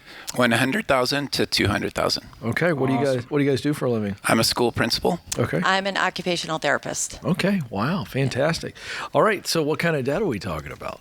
Our house. Oh, one of those people I had over a there. sneaking suspicion. I was like, that amount of money over that amount of time feels like they were knocking out that mortgage. That's right. That's incredible. What's Dave the would house want us worth? to call you weird people. Right. I won't do that. I'll leave that to Dave. I felt like we had to do it. I only say that because I know he's thinking it somewhere. Yes. We're the weirdest people around right now. That's a fact. All right. What is the house worth? $900,000 approximately. Oh my goodness! And what do you guys got in your nest egg? Another $700,000. Oh my goodness! So we are looking not at baby including steps pensions. millionaires. Yes. No, that's not even including pensions and cars and who knows what else. That's right. That's incredible. Cash. And I want to point out this is a man who's in education. So, I mean, it can be done, can it not? Definitely. And you did definitely. it. All right. Yeah. That's right. You did it together. Yep. So what took place? What was the impetus 13 years ago to say we're going to pay our house off? It was the feeling of panic, I guess it would be best describe what happened. We we needed to buy 5 plane tickets for a funeral for my father. And at that moment, we had to put it on credit. We just didn't have anything in savings. We never planned anything ahead. We were not prepared for anything. Car broke down, whatever, we would just have to put it on credit. And, it was a major kick in the stomach knowing we knew this day would come and we just weren't ready. And it was pretty horrible to have to worry about money at that time instead of being with our family. So I think from that moment on is when we seriously said we have got to do something. And we got back from that trip, and a friend had done Financial Peace or knew about Dave Ramsey, and we had no idea who he was. And she talked us into doing the Financial Peace class. So that's kind of when the whole thing started. So did you get the idea from the friend together, or did one of you get it and had to bring it home to the other? No. It was a parent at my school. Okay. And became fast friends, and we took the class with them. And then Erica went on to teach a few classes. As soon as it was over, I taught a class at our at his school. He worked at a Catholic school, so we taught the class there. And we were just like, we just have to, it just helped our fire, just kind of doing that. Sure. Yeah. It's hard to not stay accountable when you're teaching the stuff, telling everyone else to do it. Yeah. You're like, we got to be doing it first. Yeah. Right. And That's it was incredible. It was tough. Like in the beginning when the lesson where you have to cut up your credit cards, he was like, nope, not doing that. This guy's gone too far, this Dave guy. Oh, I love that. Yeah. So you're in the class together and that lesson pops up and you're like, whoa, this is a bridge too far. Yeah. It was a gut check. And years ago, Dave said it's usually one credit card that you have a hard time cutting up. And for me, it was my first credit card. My dad provided it for me. Sure. And I don't know why it had strings attached. It was sentimental. Yeah. Yeah. But cut up the American Express and we were go. Right. But every class I remember, it was like, okay, we need to do that. Like we had done nothing. I mean, every class we learned something and then went home and did it. Yeah. And from that moment forward, it just kind of, it's went from there. Wow. So how do you stay motivated? 13 years, I'm sure there was some fits and starts and some great seasons and some seasons where you're like, we're not making much progress here. What was it like? And one of those, the season that we really turned it on was COVID. Obviously, as educators, we were lucky. Up. Yeah. We were lucky. We still had our jobs. I was a school occupational therapist, so I worked in the schools. He was working in the schools. And when others were struggling with no income, we still had ours, and we weren't spending money on anything. And at the same time, he was able to get extra jobs teaching online, teaching night school, doing summer school. Deficient in credits. Took a few jobs. One was a lift operator at our local ski mountain. The worst job I've ever had. Really? Why is that? I don't know much about that. You're cold and you're seeing people having a blast skiing in powder, and you're saying, here's your chair. Yeah. Okay. I was picturing you like maybe on some type of a lever or joystick, and if somebody was particularly smug, you just put it stop and they fall off. I didn't know if that ever happened. No. Okay. No. Good. Yeah. Yeah. And lumberyard. It's a lot of jobs. And Erica also. Good for you. Yeah. I worked probably for 10 years every weekend doing therapy in rehab settings, like in adult rehab. So I worked in the schools. And then when I had summers and Christmas off, I would pick up work doing extra at adult rehab so that I could make extra income. Yeah. So I just thought of something I wanted to ask you both, but certainly Randy, here you are in an esteemed position, in what you do. And here you are operating a lift, working in a lumberyard. Yeah. And I think there are people that are listening and watching you both right now. And George, you mentioned this earlier in the show. You talk about pride. And we all have pride, but pride can really, rear its ugly head when you need to swallow your pride and do what it takes. What would you say to people? Because I'm sure you dealt with that. Right. What would you say to people that are feeling that? Because right now they're out driving, delivering something, or doing something they feel a little shame over. Right. There's no feeling like being debt-free. And we had our last mortgage payment in September, and we were giddy. Yeah. And our kids have been so supportive. But you're right. It was a lot of pride swallowing. Yeah. Erica was always there to say, let's stay focused. I can distinctly remember a day. It was about 105 working out in the lumber yard, and flies are everywhere. And I'm thinking, what am I doing? Yeah. I'm, 52 years old, and But I'm I picking also, this up. Just to add, sorry, I don't mean to step on you. When you get your paycheck, though, and you can use that to pay for all the extra principal or all the utilities instead of something else, like it kind of helps to take away that, like, it was brutal getting up at 5:30 in the morning to go to work for 6 hours, but when I got my paycheck, I felt like I did something and it made a difference. You got like a little dopamine hit. It was. And you go, all right, that was worth it. I get some instant gratification here after all my hard work. Yeah. I just love that Randy is either sweating or freezing with all the side hustles. I know. Could you not pick something a little more temperate? We got to get this guy an indoor side hustle where the air is regulated. Ken and I are indoor cats, so we we're really are. impressed. We don't do well outside of this air-controlled studio. All right, real quick, tell people what the key to getting out of debt is. Go ahead, Eric. You have to get to that moment where you are just, like Dave says, sick and tired. And when you get there, there's nothing that's going to stop you. You're going to just do it. If you're ready, you're going to do it, and you're going to be gazelle intense, and it's going to sustain you. You're going to make it there. Love that. Yeah. Who are some of your biggest supporters on this journey?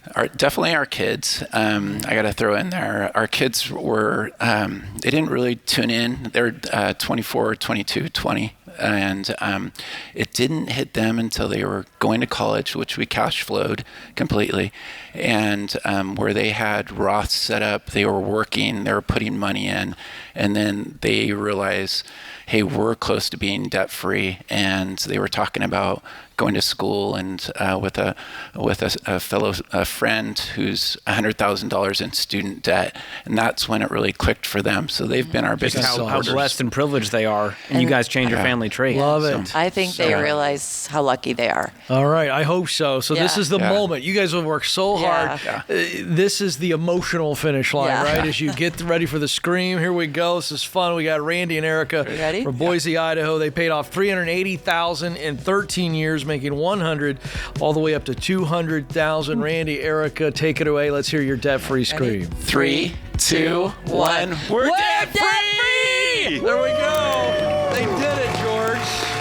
So fun, isn't it? I keep thinking of Thomas Jefferson. I'm a great believer in luck. The harder I work, the more luck I have. There it is. I like that, even if it's in the lumberyard.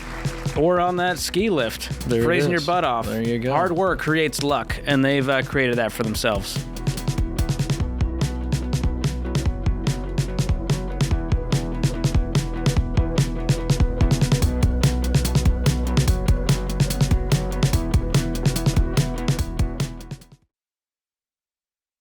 Hey, George Kamel here. So you're thinking about buying or selling your home. It's exciting, but there's a lot to think about, and all those decisions can feel overwhelming.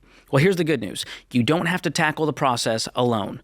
Ramsey's Real Estate Home Base is the place to find all of your free tools and resources for help to get prepared to buy or sell your home with confidence. You'll find calculators, start-to-finish guides, a podcast, and even an in-depth video course hosted by yours truly.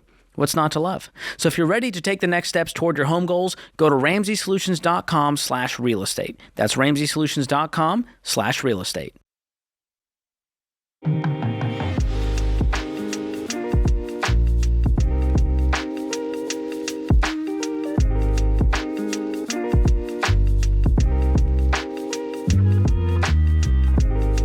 Our scripture of the day comes from Romans 13, verse 8. Owe no one anything except to love each other, for the one who loves another has fulfilled the law. I love you, George. Thank you. I appreciate that. I love you too, Ken. There you go. No debts owed, just love. That's it. That's all we got between us. I'll put that on a shirt or stitch it on a pillow. And our quote of the day from Mark Twain. Don't go around saying the world owes you a living. The world owes you nothing. It was here first. That's a sick burn from Twain. You have to love him because he was the original snark. If Twitter was around, he would be the number one tweeter out there. Bonus points. Little known fact. Some people will care. What is his real life name? Oh, I know this in the back of the recesses of my mind. Is it Charles? I think somebody in the It's not booth. Charles. Does somebody in the booth know? I'll give them credit. All right, hit us. No, nobody has. It's Samuel Clemens. Samuel Clemens. For those keeping score at home. Hey, I like to bless America every once in a while with a little known fact you can drop at a cocktail party, maybe. Or not. A trivia night? Or trivia night. Yeah, that could come in win a handy gift at your card. local Applebee's. What was Mark Twain's real name? I see that showing up. I And want now, Ken on my trivia team. I'm just saying. trust me, you do. Strong in the area of political and history and sports, and not bad in entertainment. Where I'm a real liability is science and math. Who does trivia around math? That's the worst trivia night ever. Good. I don't know. I don't go to these things. Okay. Brooks is up in Chicago. Brooks, how can we help? Hi, how's it going? Thank you for taking my call. You bet. What's going on with you? So, I'll just cut right to the chase. Short story. At age 34, I was diagnosed with stage 4 ALK-positive lung cancer. Oh, my. And I'm 37 now. I have 4 children. I've been on disability the last year and a half. I did start working in October, just 2 or 3 days a week, but back down to one day a week now. But my question is, I have a SmartVestor Pro friend that handles my finances, and we were able to do a viatical settlement on a $500,000 life insurance policy. My cancer is terminal, by the way, so that's why we decided to. But that's why we decided to do it, and we settled with $209,000. It's as of today, right now, it's at $228,000 in a brokerage account, and I also have a traditional IRA at $73,000. Over the last 10 years, we've had some debt here and there, but as of today, we are debt free except for our mortgage. Wow. So my question is, what do I do with my situation? I can give you how much I make a month or whatever you guys need. So How much is on the house mortgage? $284,000. It's valued at $599 as of spring of 2025. Wow. Man, that's a heavy one. Yeah. I know you've been sitting with it. What does your family think about all this? Have you talked to your wife? Because there's some big financial decisions to make here too. Yeah, my wife is, she's on board with whatever we decide to do together. We, have been in it from day one. We've been together for 20 years, married for 14, so high school sweethearts. So whatever decision we do make, we make together. So what is the sort of fork in the road as far as financial decisions for you? I guess knowing I have a 10-year-old, 8-year-old, 6 and 3-year-old, what to do with the brokerage account. Do I let it grow until I have enough to pay the house off and then do it? Or do I let that continue to grow? Not knowing exactly. I mean, I know none of us know exactly how many days we have, but knowing that I could have, 3-5 years, or less, or more. And what happens with the brokerage account if you would pass? My wife, it's in a joint brokerage account. Okay, so it would go straight to her, and then she can use that to pay off the mortgage. So that's one option. Versus taking what's in there now, throwing it at the mortgage, and then using your future income to knock out the mortgage over a period of time. Yes, correct. Man, I would personally, if I was in your shoes, I would just hang on to that brokerage account for now. Mm-hmm. You don't have enough to knock out the mortgage, and so you're still going to have that payment every month. And so I'm totally good with you just waiting. If you have enough to knock out the mortgage and it would just give you guys peace, then I would do that at that point. Okay. What did your SmartVestor Pro say? I'm curious. I've asked him once before we got the money. I haven't followed up with him yet because we were just kind of letting this grow. But he said, to hold on to the money as well and let it grow. Cool. Yeah, I like that plan. There's just a lot of variables coming up, and who knows how they'll use that money and, what income stream they will have after that. Have you guys thought about that portion? Will any of her disability or your disability go to her? She should be able to draw off my disability, yes, if I pass. If I understand the laws and everything right. And then the kids also, they get about $1,000 a month. Okay, that's great. I would make sure to do your due diligence on how the future income is going to happen. That's more important than just solving the mortgage problem. You want to make sure that they can cover all their expenses with or without the mortgage. But man, you don't want to be making these kind of decisions with your diagnosis. So I'm so sorry to hear, and I'm wishing you the best, the longest life you can have, and the best time you can have with your family. Yeah, Brooks, we're so very sorry. You're just so strong. It's unbelievable that we're even having this conversation with you. You sound like you just got a great frame of mind, given this unimaginable situation you're dealing with. So yeah, this is a lot of communication over these things. Seek the counsel of many. Make decisions as best you can without any time of fear, but just say, all right, we're going to make the best decision we can make for the future, and let the chips fall where they may. So sorry you're dealing with this. Thank you for sharing a bit of your story with us, Brooks. Yeah. So unbelievable there. Let's go to Chris now in Atlanta, Georgia. Chris, how can we help?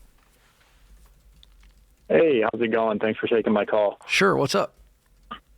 So I am about $20,000 in the hole on my current vehicle.